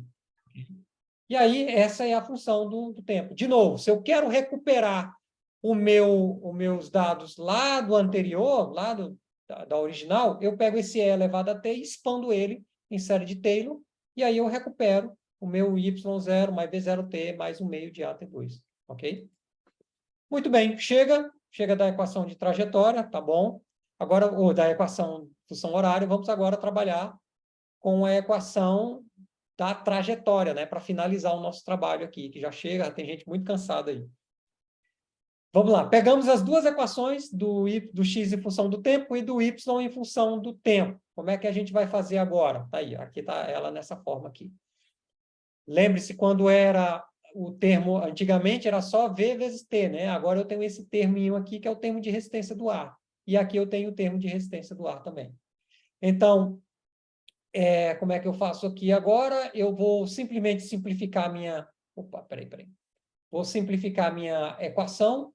Vou dizer que o meu y0 é 0, ou seja, ele está saindo da origem, ok? E aí esse cara vai embora. E aí agora eu vou olhar só para esse t aqui, ó. De novo, a mesma coisa que a gente fazia lá, vamos fazer aqui. Pega esse x em função do tempo, coloca o t em evidência e joga aqui dentro, ok? Então, vou jogar ele aqui e aqui. Só que olha só que interessante, esse termo aqui é igual a esse. Então, eu vou pegar esse termo aqui, colocar ele em evidência. Aqui, ó, coloco ele em evidência e aí jogo ele aqui dentro. Quando eu jogo ele aqui dentro, tá aí, ó. Sobrou é o x de t, que agora é só x, são desse cara aqui, ok? E aí você pode perguntar, ué, mas e por que não botou o tal também? Deixa esse tal aí que eu vou já explicar por que ele está aí. Agora vamos pegar esse t aqui. Esse t não tem outra, né? Tem que colocar o t em evidência. Como é que eu coloco o t em evidência nesse troço aqui? Vamos lá. Primeiro, para simplificar, eu não boto mais x em função de t, boto só x. Esse V0t aqui multiplica os dois lados, ó, multiplica por esse, multiplica por esse. Todo mundo sabe fazer essa conta. E aí, pego esse termo aqui, vezes tal, mando para o outro lado, Vx0 vezes tal. Está somando, vai para lá subtraindo. E aí, esse cara está multiplicando aqui, eu mando para lá dividindo. Aplico o logaritmo, mudo de posição, né, para facilitar as contas. Aplico o logaritmo dos dois dados, o ln, ficou t sobre tal, o ln desse cara. Tá, multiplico por menos 1, aí eu tá lá, e aí eu rearranjo isso aqui, ó. Esse termo aqui significa o quê? Eu vou pegar, dividir aqui por V0x, tal, dividir aqui por V0x, tal. Isso aqui vai dar 1, esse aqui vai dar menos V0x, Vx0 tal, sobre Vx0 tal. E aqui vai dar 1. Olha só como é que fica. Aqui. Opa. Deixa eu ver aqui. Ah, não. Ah, desculpa, eu só fiz mudar o... Perdão, aqui eu só fiz mudar o sinal. Multipliquei por menos 1 aqui, isso aqui fica positivo, aí só troca de posição. Só isso. Nada demais. Esse tal tá dividindo, foi para lá multiplicando. Agora sim, agora eu vou dividir isso aqui por V0, tá? Vx0 tal. E aqui vai dar 1. Aqui vai ficar esse termo. E esse de baixo aqui deu 1 também. Então, vai ficar essa forma aqui. Por que eu tenho que colocar esse formato? Isso aqui é x sobre x infinito. Por causa disso. Porque você vai ver... Aliás, lá na frente eu vou explicar por que eu tenho que colocar isso nesse termo aqui. Então, já achei o valor de t. Pega esse valor de t aqui e jogo ele aqui dentro. Ah, e aqui também, ó, fica a mesma coisa. Ó. Esse x sobre Vx0 tal fica também x infinito. X sobre x infinito. E aí, eu aplicando lá na equação, eu tenho finalmente a minha expressão da posição em função do... Aqui está errada, que é y em função de x, não tem mais t não, tá? Tem que consertar. Eu vou mandar isso para vocês com esse cara consertado. E agora sim, eu vou explicar o que é isso aqui. Ó. Note que o meu y não depende da minha posição dele, pura e simplesmente. Ele depende da minha relação da posição dele quando eu lançava ele no vácuo e da posição dele em relação à resistência do ar. Olha que legal. E esse x infinito significa o seguinte, significa quando eu tenho aquele meu tempo elevado a infinito com aquele meu tal, quando eu considero o meu x em relação ao meu tal. Então, o que acontece? Mesmo sem saber esse gráfico, como é o gráfico desse cara, eu já vou saber como é que ele vai funcionar. Ele vai funcionar como? Eu tenho aqui, quando eu lanço esse objeto para cima, é claro que ele não vai ter ele não vai chegar na mesma altura que ele chegaria se ele estivesse no vácuo. Por quê? Porque há uma resistência do ar envolvida, então ele não vai tão alto. É claro que ele também não vai até o ponto onde ele iria se ele tivesse na resistência sem a resistência do ar, se ele estivesse no vácuo. Ele vai ter que vir bem mais antes. Então, eu já sei como é que vai ser a cara desse gráfico aí. E aí, eis aqui a cara do gráfico aqui, que é, olha só, a posição. Aqui ele está com outras fórmulas, né? Com senos e cossenos. É fácil você transformar isso aí, mas quem quer lidar só com essa parte de senos e cossenos pode olhar a equação lá na aula do ano passado, do Vitor, ok? Eu resolvi mostrar o outro lado porque remete mais coisas físicas envolvidas. Mas você já pode perceber aqui, ó, o lançamento já cai bem antes do valor esperado, né? Então, é isso que provoca a resistência do ar. A resistência do ar provoca um atraso. E note, ó, eles dois saem normalmente aqui, saem junto, como se fosse no ar e como se fosse no vácuo. Se eu quisesse expandir isso em série de Taylor, eu teria essa expansão aqui no comecinho dele. Então, mesmo com resistência do ar, eles saem iguais. Essa resistência vai começar a atuar à medida que ele vai subindo. Ele não vai tão alto, como eu falei, e também não vai tão longe. E aí ele acaba caindo. É claro que isso tende a piorar mais ainda quando eu considero a minha velocidade quadrática, porque se você achou chato esse troço com a velocidade linear, com o termo linear, imagine a quadrática. Seria maior ainda. Mas a cara dele não ia mudar tanto, ele ia ficar mais para baixo do seguinte. Mas pelo menos você ganhou a intuição de como resolve esse negócio. Chega, acabou. Agora é isso aí, Canali. Agora é com você. Eles têm perguntas aí para você, ué. Acho difícil, né? Porque com essa arruma de conta, com esse nível aqui do menino. Mas tudo bem, alguma dúvida aí, pode perguntar. Vamos lá. Vai lá, manda brasa, seu Romeu. Então, não é uma dúvida que eu tenho, né? É uma coisa que eu já tinha comentado em uma aula passada, uma reunião passada, que eu fui naquela calculadora gráfica, o GeoGebra, não sei se o pessoal aqui conhece, que constrói gráfico, né? Você joga lá uma função, uma equação, ele já te dá o gráfico pronto. Eu peguei, o senhor já tinha passado um slide no começo do ano com essa equação da trajetória contando com arrasto, mas não tinha aprofundado tanto, né? Agora foi um negócio bem mais aprofundado. E eu coloquei se eu não me engano, foi o alcance em função do ângulo. E o melhor ângulo que eu achei foi de mais ou menos 42,16 graus, quando eu coloquei lá na calculadora gráfica. Aí só isso mesmo, que com arrasto, o ideal é que seja um pouco menos que 45. Ah, sim, sim, sim, sim. Porque você está considerando só nas condições ideais, quando você não tem a resistência do ar, aí você só tem o fator da gravidade atuando, não vai influenciar. Agora, quando você tem resistência do ar, é claro que ele vai interferir. Mas note que mesmo assim, note que o termo linear é muito próximo do termo no vácuo, é muito próximo à resistência do ar. Não é para ele ter essa diferença tão grande, entendeu? É claro que aquela equação, lembre-se, você fez uma equação levando em consideração o termo linear. Tem o termo quadrático, que ela é mais realista. E aí precisaria fazer aquela conta levando em consideração o termo quadrático. Eu não fiz essa conta. Isso aí seria interessante eu fazer para a gente ver como é que fica essas coisas, que seria bem interessante, né? A gente discutir melhor sobre isso. Queria numa próxima oportunidade para a gente debater. Ok? Mais alguma dúvida ou mais alguma colocação?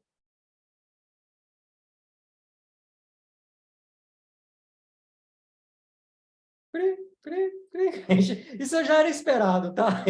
Já esperava que fosse acontecer essas coisas, porque não é todo mundo que gosta dessa parte de equações, não. Eu acho lindo porque você não precisa botar a mão na massa para saber como funciona, né? Vai lá, Emanuele, pode falar. Oi, professor.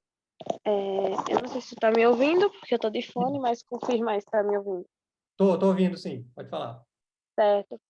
Eu fiquei com dúvida, mas é porque eu não queria pausar a sua explicação, mas tem uma parte que tem o Ezinho, e eu queria saber se o senhor substitui ele pelo K.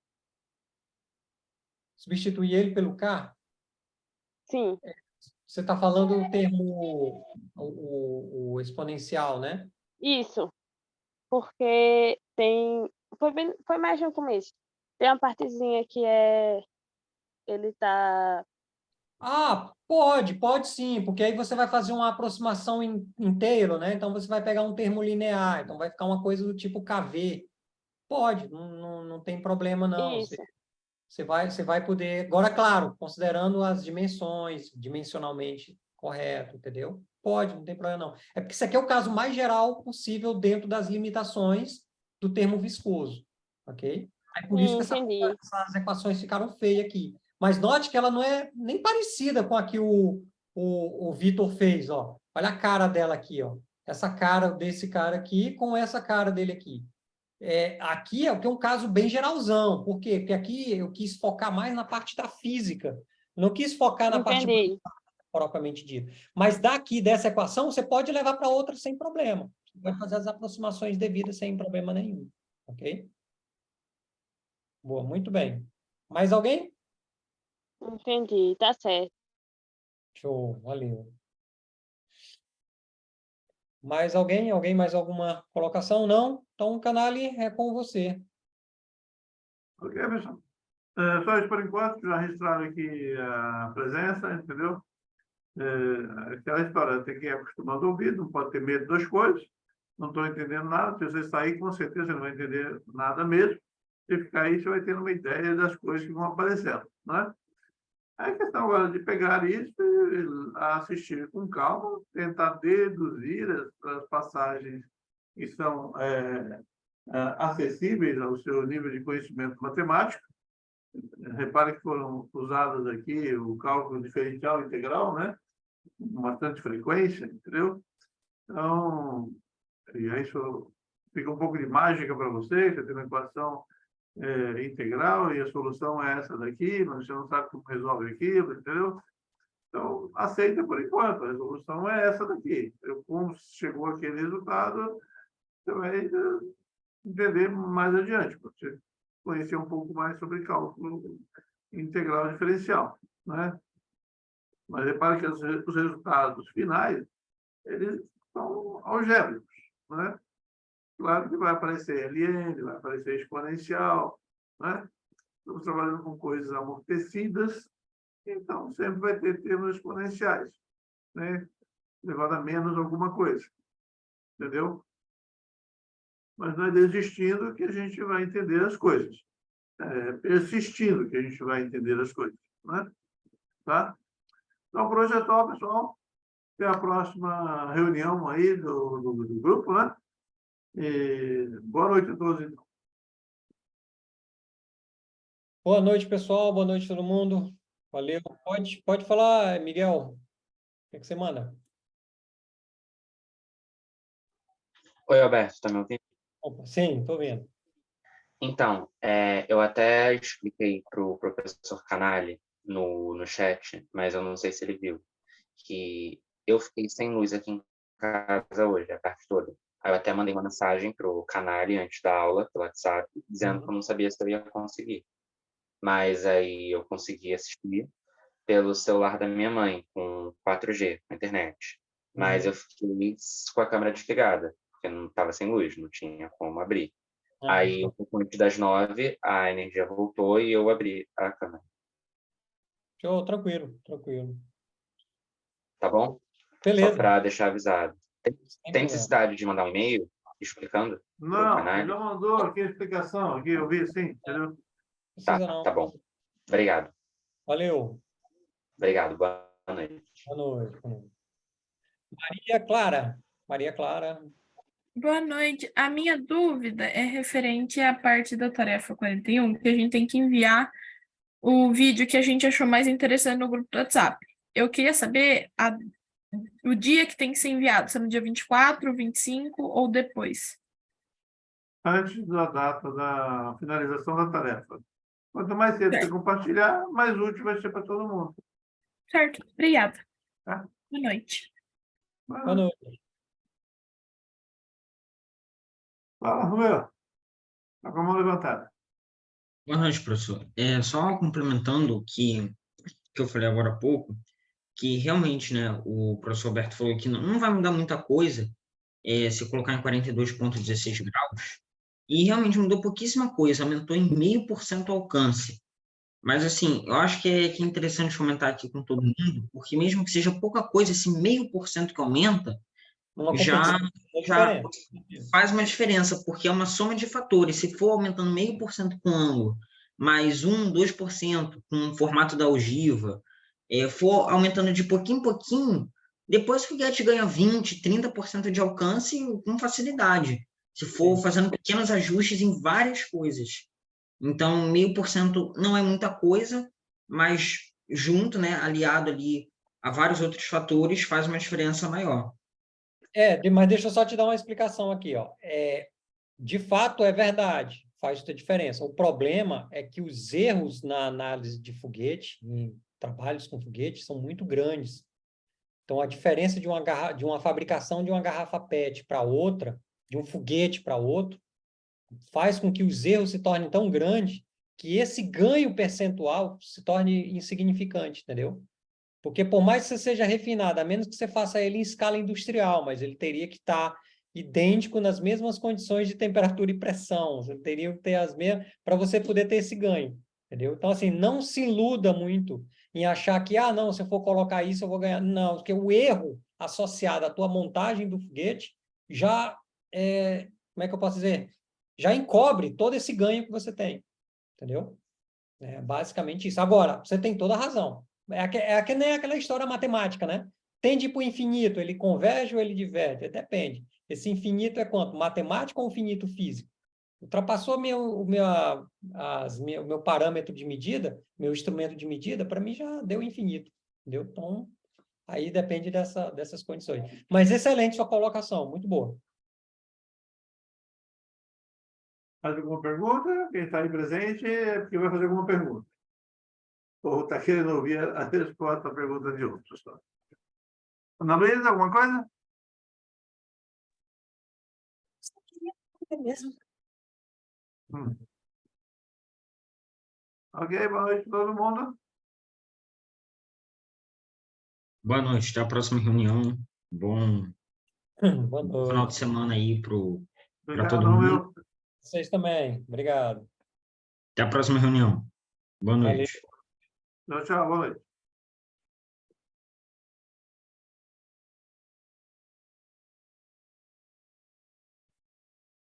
Professor Alberto, é uma coisa que eu até falei com o professor Canário no começo da reunião, aí, ó, tô até com a blusa Botafogo aqui, ó. Aê! É nóis! Show! Aí, ó. Botafogo esse ano tá lá na frente, né? É nóis, é nóis! Esse Eu ia ano, Botafogo hoje, cara. Eu ia botar Botafogo. Eu disse, não, eu vou apresentar, não vou botar, não.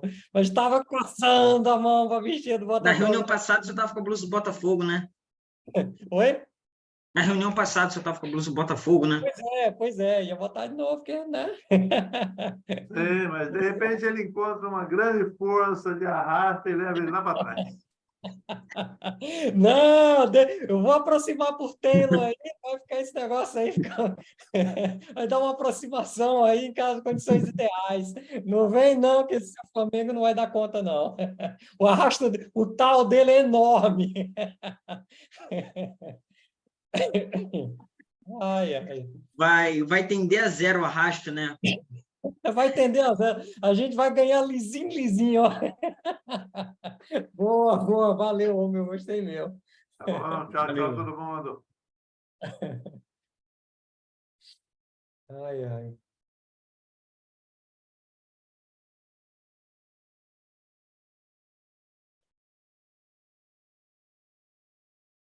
É isso aí, seu canal. Vou ver aqui. Olá, Nicole, como vai? Tô bem, como o senhor tá? Trabalhando bastante. Quando eu estou lá na Fazenda Ribeirão, não consigo ver os e-mails, pagar contas. Então, desde ontem, hoje, estou aqui pagando contas, fazendo a listinha de coisas que tem pendências para fazer, para não esquecer, né? E amanhã eu estou indo para Brasília, tem uma reunião na segunda de manhã. Então, a vida está meio corrida. E a sua aí também? Já voltou às aulas, né? De nada, eu tô de férias ainda, volto semana que vem. Boa vida, aproveita. Aproveita para estudar, para colocar a matéria em dia, fazer bastante exercício de cálculo diferencial integral, entendeu? Tem que lidar com isso agora. Leia tudo que pode, entendeu? Tem que estudar bastante. Mas a Nicole está com uma aluna que... Qual é o problema, Nicole? Comenta conosco aí. Ela é boa demais, ela é ruim demais ou está enrolando demais? Professor, é porque acho que o senhor, não sei se o professor Alberto lhe falou, eu tô com 17 bolsistas. Eu não sei por quê. Bolsistas que estão entregando relatório, é isso? Que estão entregando relatório? Os 17 estão entregando todos os relatórios. Mas, então, no começo tinham lá 200 e tantas pessoas por 20, aí, sei lá, deu 10 para cada um, mais ou menos, né? E é claro que daqueles 10, vários já foram embora e tal, então, de modo geral, eu esperava que cada monitor estivesse com poucos alunos. Não, o professor... Entendeu? Ainda assim, ficariam poucos alunos por monitor. Aham. Não, o professor Alberto tentou distribuir, só que como eu já estava afetuada em corrigir, estava acostumada, eles estavam acostumados com o método de correção, eu achei melhor eu continuar corrigindo, não tá me sobrecarregando de jeito nenhum. Aí eu falei que eu poderia ficar com os 17 sem problemas. Tá bom? Então, desses 17, 10 estavam comigo desde o começo mesmo, desde as primeiras circulares, eu estava corrigindo o relatório deles. Então, eu tenho um grupo no WhatsApp só com os meus alunos e também o e-mail deles. Então, sempre eu estou tentando mandar atualização. Quando eu atraso alguma correção, eu coloco lá. Gente, vai atrasar um pouquinho, eu estou muito ocupada. É isso, tudo bem, a gente espera. Eu amo esse pessoal aberto também. E desses alunos, tem bolsistas que fazem relatórios que eu nunca nem conseguiria fazer, de tão bons que são. Fala de novo, não entendi, cortou um pouco. Ah, tá bom. Desses meus bolsistas que estão mais antigos comigo, depois de eu ter dado aula, eu dei algumas aulas de relatório para eles, expliquei quais seriam os componentes de um relatório científico da bolsa, e eles estão fazendo relatórios, alguns alunos, que nem eu conseguiria fazer de tão bom que é, entendeu? Muito bons os relatórios, dá gosto de corrigir. Só que tem uma moça em específico, é a Laísa Carolina. Eu acho que ela é remunerada, porque os que não são sempre me perguntam quando vai ter a nova colocação de remunerados, e ela nunca nem me perguntou isso, então eu acredito que ela seja remunerada. Professor, essa aluna, não importa quantas vezes eu coloque, olha, você não colocou os componentes de um relatório, você esqueceu isso, você esqueceu aquilo, cadê sua formatação, cadê suas referências? Professor, ela não coloca, ela nunca coloca.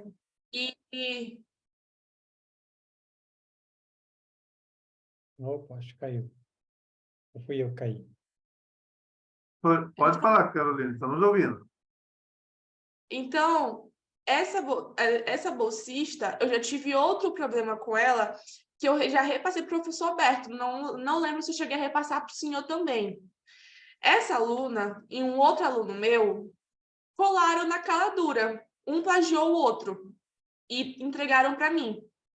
E na hora, ela está uma das primeiras da lista da minha correção, e eu corrigi tranquilamente, dei a nota baixa, porque estava péssimo o relatório. E quando eu corrigi o de um outro aluno mais para baixo, o mesmo relatório, não mudava uma vírgula. E eu percebi que, na verdade, ela acabou plagiando, porque esse aluno, ele foi até o que entrou ainda agora, sem querer. Esse aluno, ele faz relatórios mediando, ele está melhorando. Depois de dar mais 2 notas baixas para ele, começou a melhorar de novo. Só que essa aluna... Qual é o nome da aluna, por gentileza? É Laísa Carolina, dos Santos Carvalho. Laísa. Assim que você fala? Sim, Laísa. Sim, entendi aqui.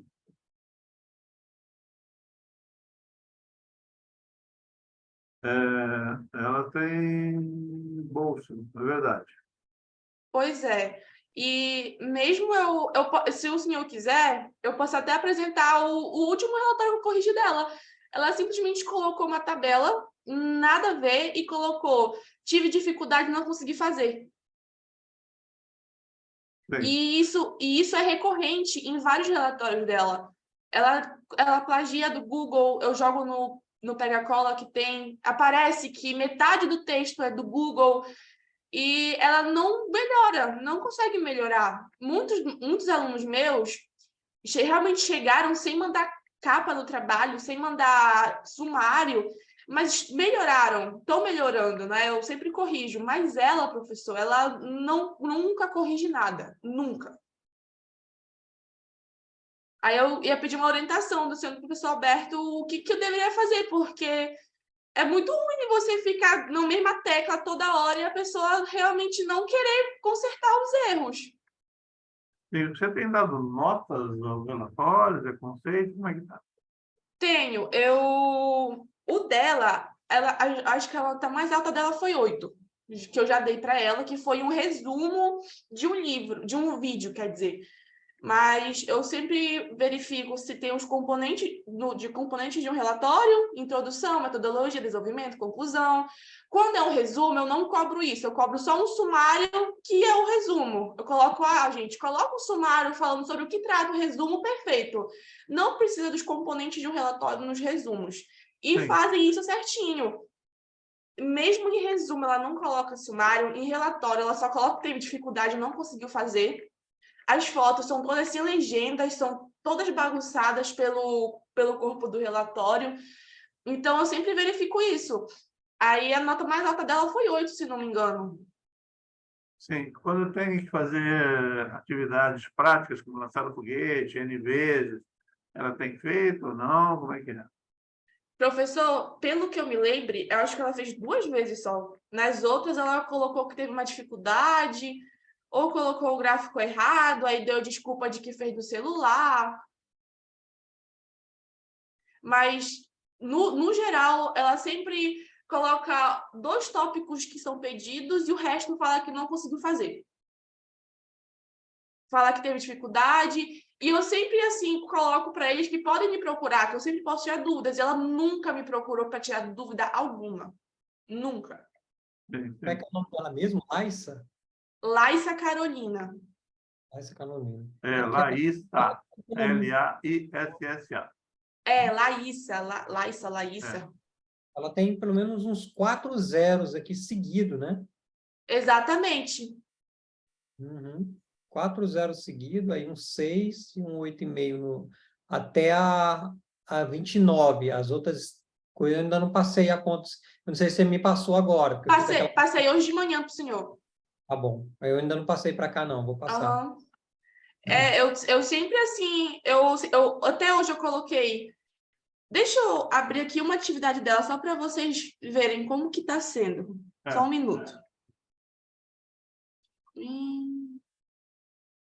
Que eu tenho guardado. Perdão, a foto. Uhum. Deixa eu ver aqui.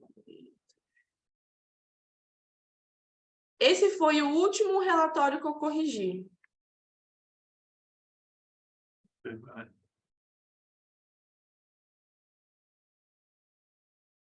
Ela simplesmente só... A capa toda não está na formatação, no alinhamento, né, das margens. E ela fez isso aqui. Nossa. Só isso. Só isso. Só isso ela colocou.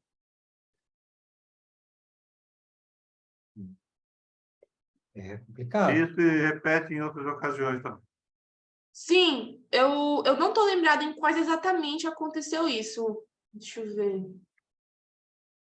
Eu não lembro exatamente quais, mas acontece com uma frequência.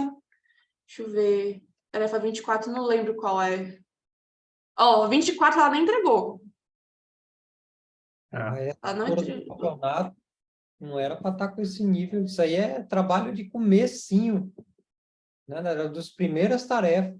Não era para estar assim, não. Ó, esse aqui foi um que eu coloquei no pega-cola e tá todo colado. E ela não colocou o sumário, como eu falei, tá fora da formatação. Ela aparece aqui nas reuniões, Nicole? Professor, nas que eu entro, que às vezes eu estou muito lotada com a faculdade, eu vejo ela poucas vezes. Infelizmente, são poucas vezes que eu vejo ela. Deixa eu ver qual é esse. Ó, essa aqui, ela nem colocou qual foi o nome da atividade, eu tive que adivinhar. Aí foi a biografia, colada de novo. Uhum. Tudo colado. Eu estou tentando lembrar quais são as outras Sim, tarefas. não entendi. Deixa eu ver essa aqui. Essa aqui foi... Ó, é tudo colado, professor. Infelizmente. Eu nem ia assim chegar ao ponto de pedir para vocês, para conversar com vocês. Mas é porque realmente não estava fazendo sentido corrigir as tarefas dela. Que essa aqui... Ah, é tudo vídeo. Vou pegar uma atividade mesmo. Acho que é 28.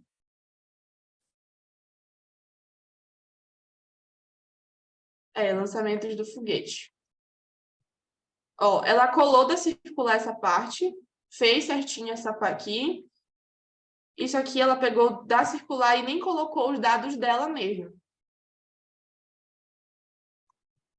Não fez gráfico nenhum, só esse daí. É como se ela tirasse print de algum lugar e colocasse para cá. Ah, não são dados dela, né? Não, não são dados dela. Pelo que eu pude perceber, posso estar errada, mas pelo que eu percebi, não são dados dela.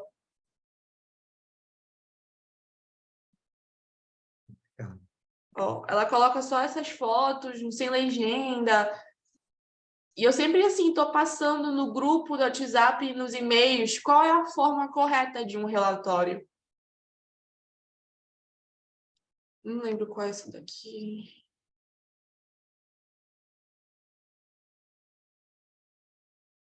Esse aqui é resumo também. Mas, geralmente, as tarefas dela são assim. Não muda muita coisa, não. Esse aqui, ó.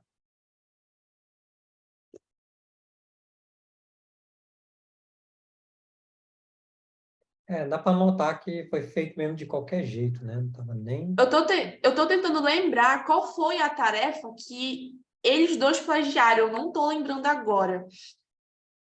Mas é idêntico o relatório.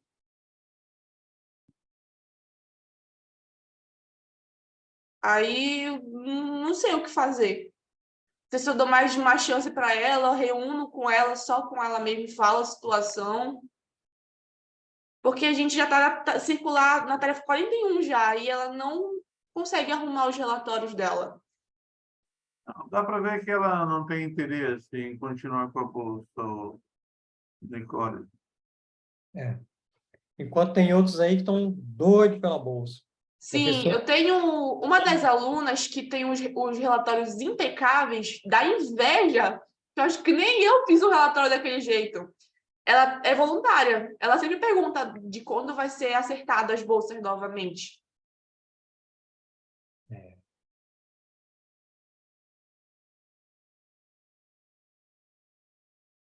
Eu acho que de chance já era para ter dado. Já deu o que tinha de dar. Isso não mudou até agora. Estão caminhando do meio para o final. Já está indo para o final mesmo. Se não vai melhorar, eu acho que agora que está sabendo que está indo para o final, não sei. Maísa Caroline dos Santos Carvalho tinha bolsa do 1 do 1 de 2023 a 31 do 12. Selecione o motivo para o cancelamento por insuficiência de desempenho. Cliquei aqui.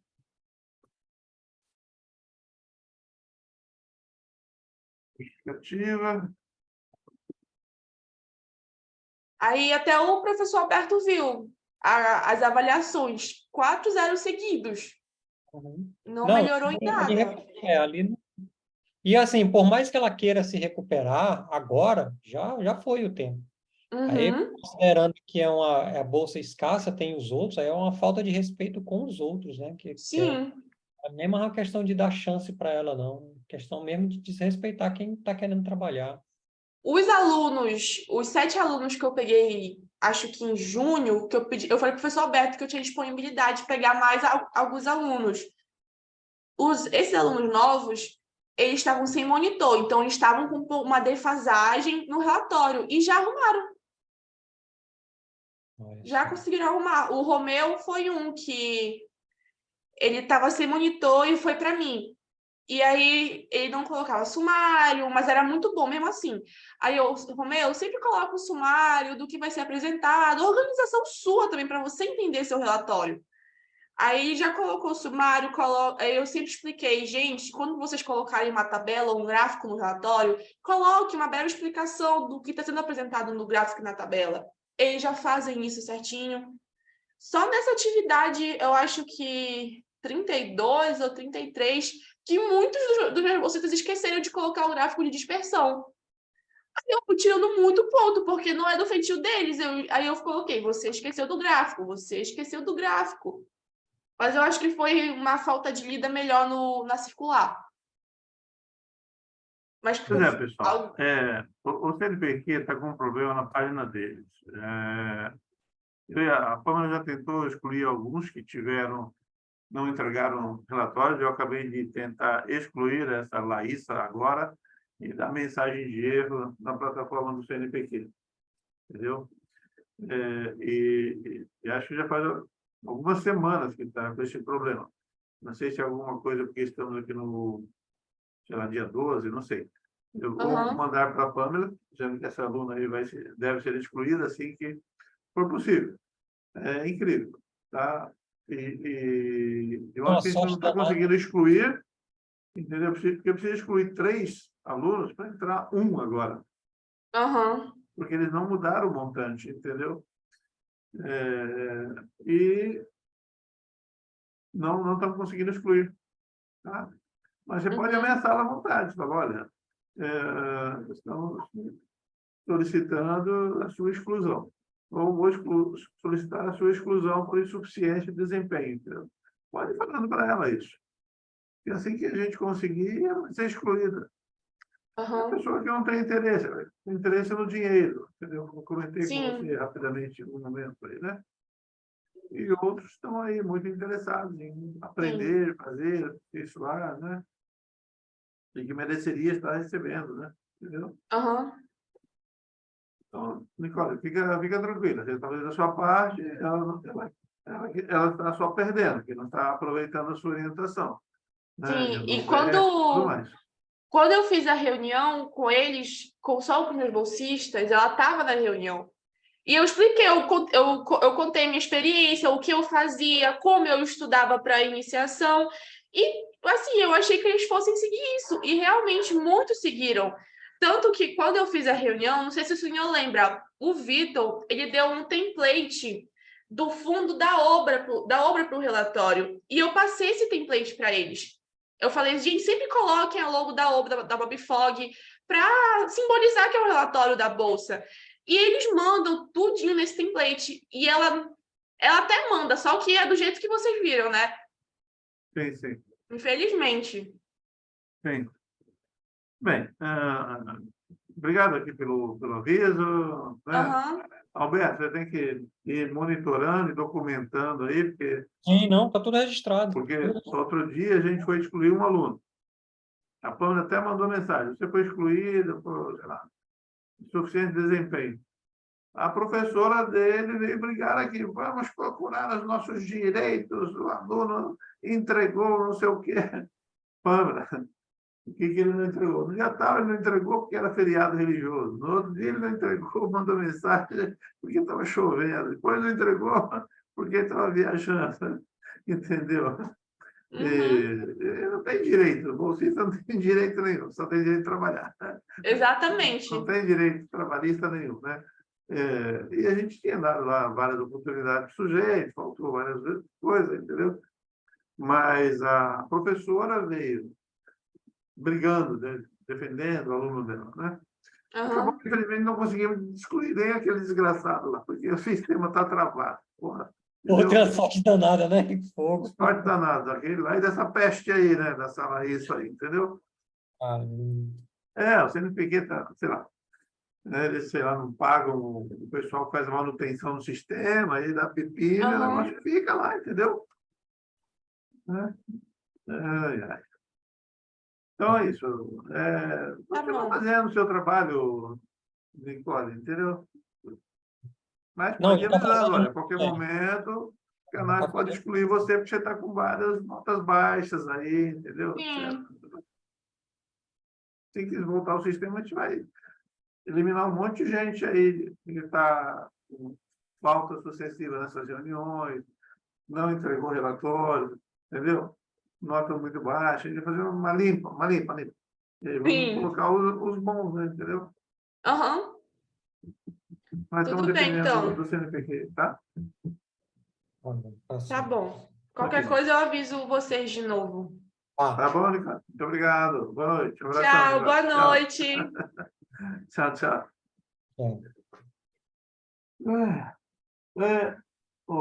Roberto, corrija lá naqueles errinhos que você achou, né? Certo. É, Disponibilizar lá para o menino. sim. E repara que quando você compartilha a tela aqui conosco, eu, pelo menos, estava aberto aqui o chat, olhando aí o que eles estavam escrevendo, entendeu? Então, a tela já perde um tanto assim, digamos, um quarto, um quinto da tela já fica perdida, né? De modo que a sua tela mesmo, ela fica, sei lá, 2/3 no máximo aqui da minha tela, e fica mais baixo também na altura, né?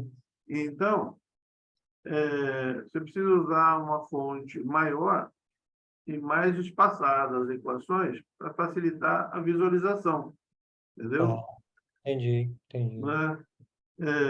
Por exemplo, se você pegar esses slides e for usá-los num auditório, já fica impraticável. Mesmo projetando com data show, você vai ver que as equações ainda ficam pequenas. Porque para você assistir aí, fica maravilha. Você está na sua tela inteira, que você está fazendo, está tudo bonito. Mas quando isso daí é usado, ou aqui compartilhando, que a tela fica menor, ou se você for usar num auditório, numa apresentação, você vai ver que ninguém vai conseguir ver isso daí. Tá? Desconfiei disso, cara. Desconfiei. Eu disse, rapaz, será que tá? Eu ia até ficar de perguntar, porque ia ficar muita equação, que já estava um monte de slide com aquela um monte de equações. Se eu botar menos equações, ia ficar mais ainda. Aí eu fiquei, eita, vou perguntar isso aí. Mas obrigado por você ter me avisado, porque eu achei. Porque minha tela aqui, ó, dá uma olhada, ela é enorme. Eu estou usando a TV. Não vai dar para ver, infelizmente. Não, eu sei. Estou usando a TV aqui, 50 mas e pouco. quando você faz um monitor grande, tal, entendeu? Aí você perde a noção do que a sua plateia está assistindo. Você tem uma visão, a plateia tem outra. Né? Em geral, as pessoas tentam, às vezes, ampliar aqui, esconder o chat e tal, mas não sei se os alunos são assim, são espertos a ponto de tentar esconder o chat. Eu acho que, geralmente, eles deixam o chat aberto também, entendeu? Para ver o que os coleguinhas estão comentando, etc., né? Para ver o instante que eu vou dizer, digite agora a sua presença, né? Então, eles devem deixar aberto. E aparece também a coluna com as fotos, né? As imagens das pessoas, entendeu?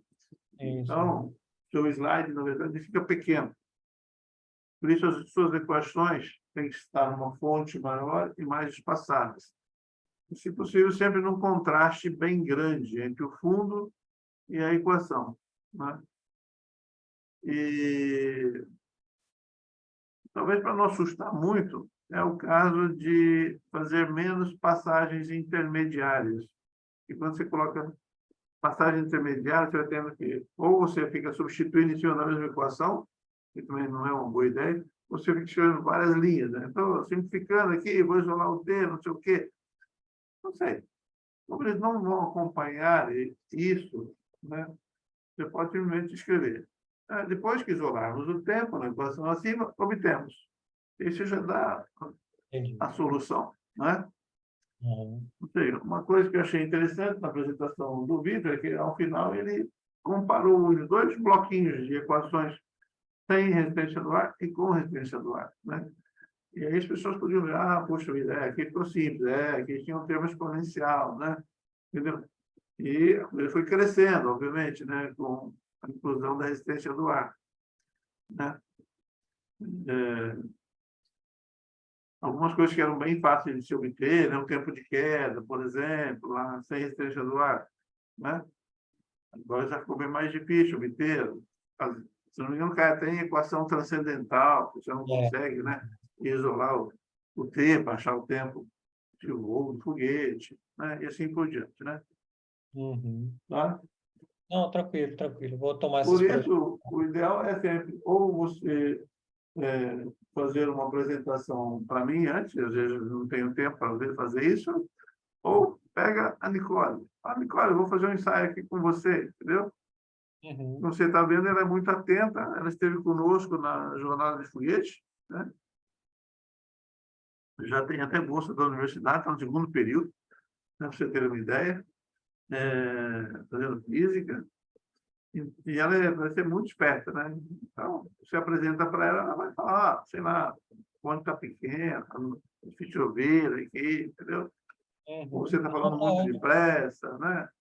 Ou, sei lá, bota em quadrinhos, dentro de quadrinhos, coisas que são mais importantes, né? Fazer mais gráficos, de repente, né? A ilustrar a equação, né? E para nós, às vezes, é meio evidente, temos exponencial decrescente aqui e tal. Para o aluno, né? Estamos falando de aluno, ensino médio aqui, né? Eles não estão acostumados como nós, né? A vermos as equações, visualizarmos os gráficos. Então, ilustre o máximo possível com gráficos e tal, entendeu? Sim, sim. Não, tranquilo, pode deixar. Próxima vez, isso aí eu vou ter mais cuidado. Eu não estava sabendo que escolha tomar, porque para aluno do ensino médio, né, era mais difícil para. Mas foi um aprendizado, né? A próxima eu já tomo uma providência melhor. Tranquilo. Sempre que cair numa equação diferencial, sei lá, bota ela em vermelho e fala, olha, resolvida, temos isso, né? Aí o aluno é ciente que aquilo lá está além do conhecimento atual dele, mas a solução daquilo é a equação seguinte, né? Entendeu? Mas delimita para ele, olha, ele não se preocupa com a solução dessa equação. Você ainda não sabe cálculo diferencial integral, mas a solução é essa, né? Aí o gráfico é isso, aquela coisa toda, né? E aí dá para botar a física, né? Sei lá, queda livre, velocidade, sei lá, vai aumentando. Agora, chega a velocidade terminal, né? Indústria com paraquedas, aí, como você falou, né? A área é grande, então, diminui rapidamente a velocidade dele, assim por diante. Tá? Mas é isso. 10 horas, tem que fazer muita coisa aqui ainda, preparar mala, que amanhã cedinho estou indo para o Brasil. Eita. Tá bom? Valeu, Tá galera. lá. Tchau, Tchau, tchau. abraço.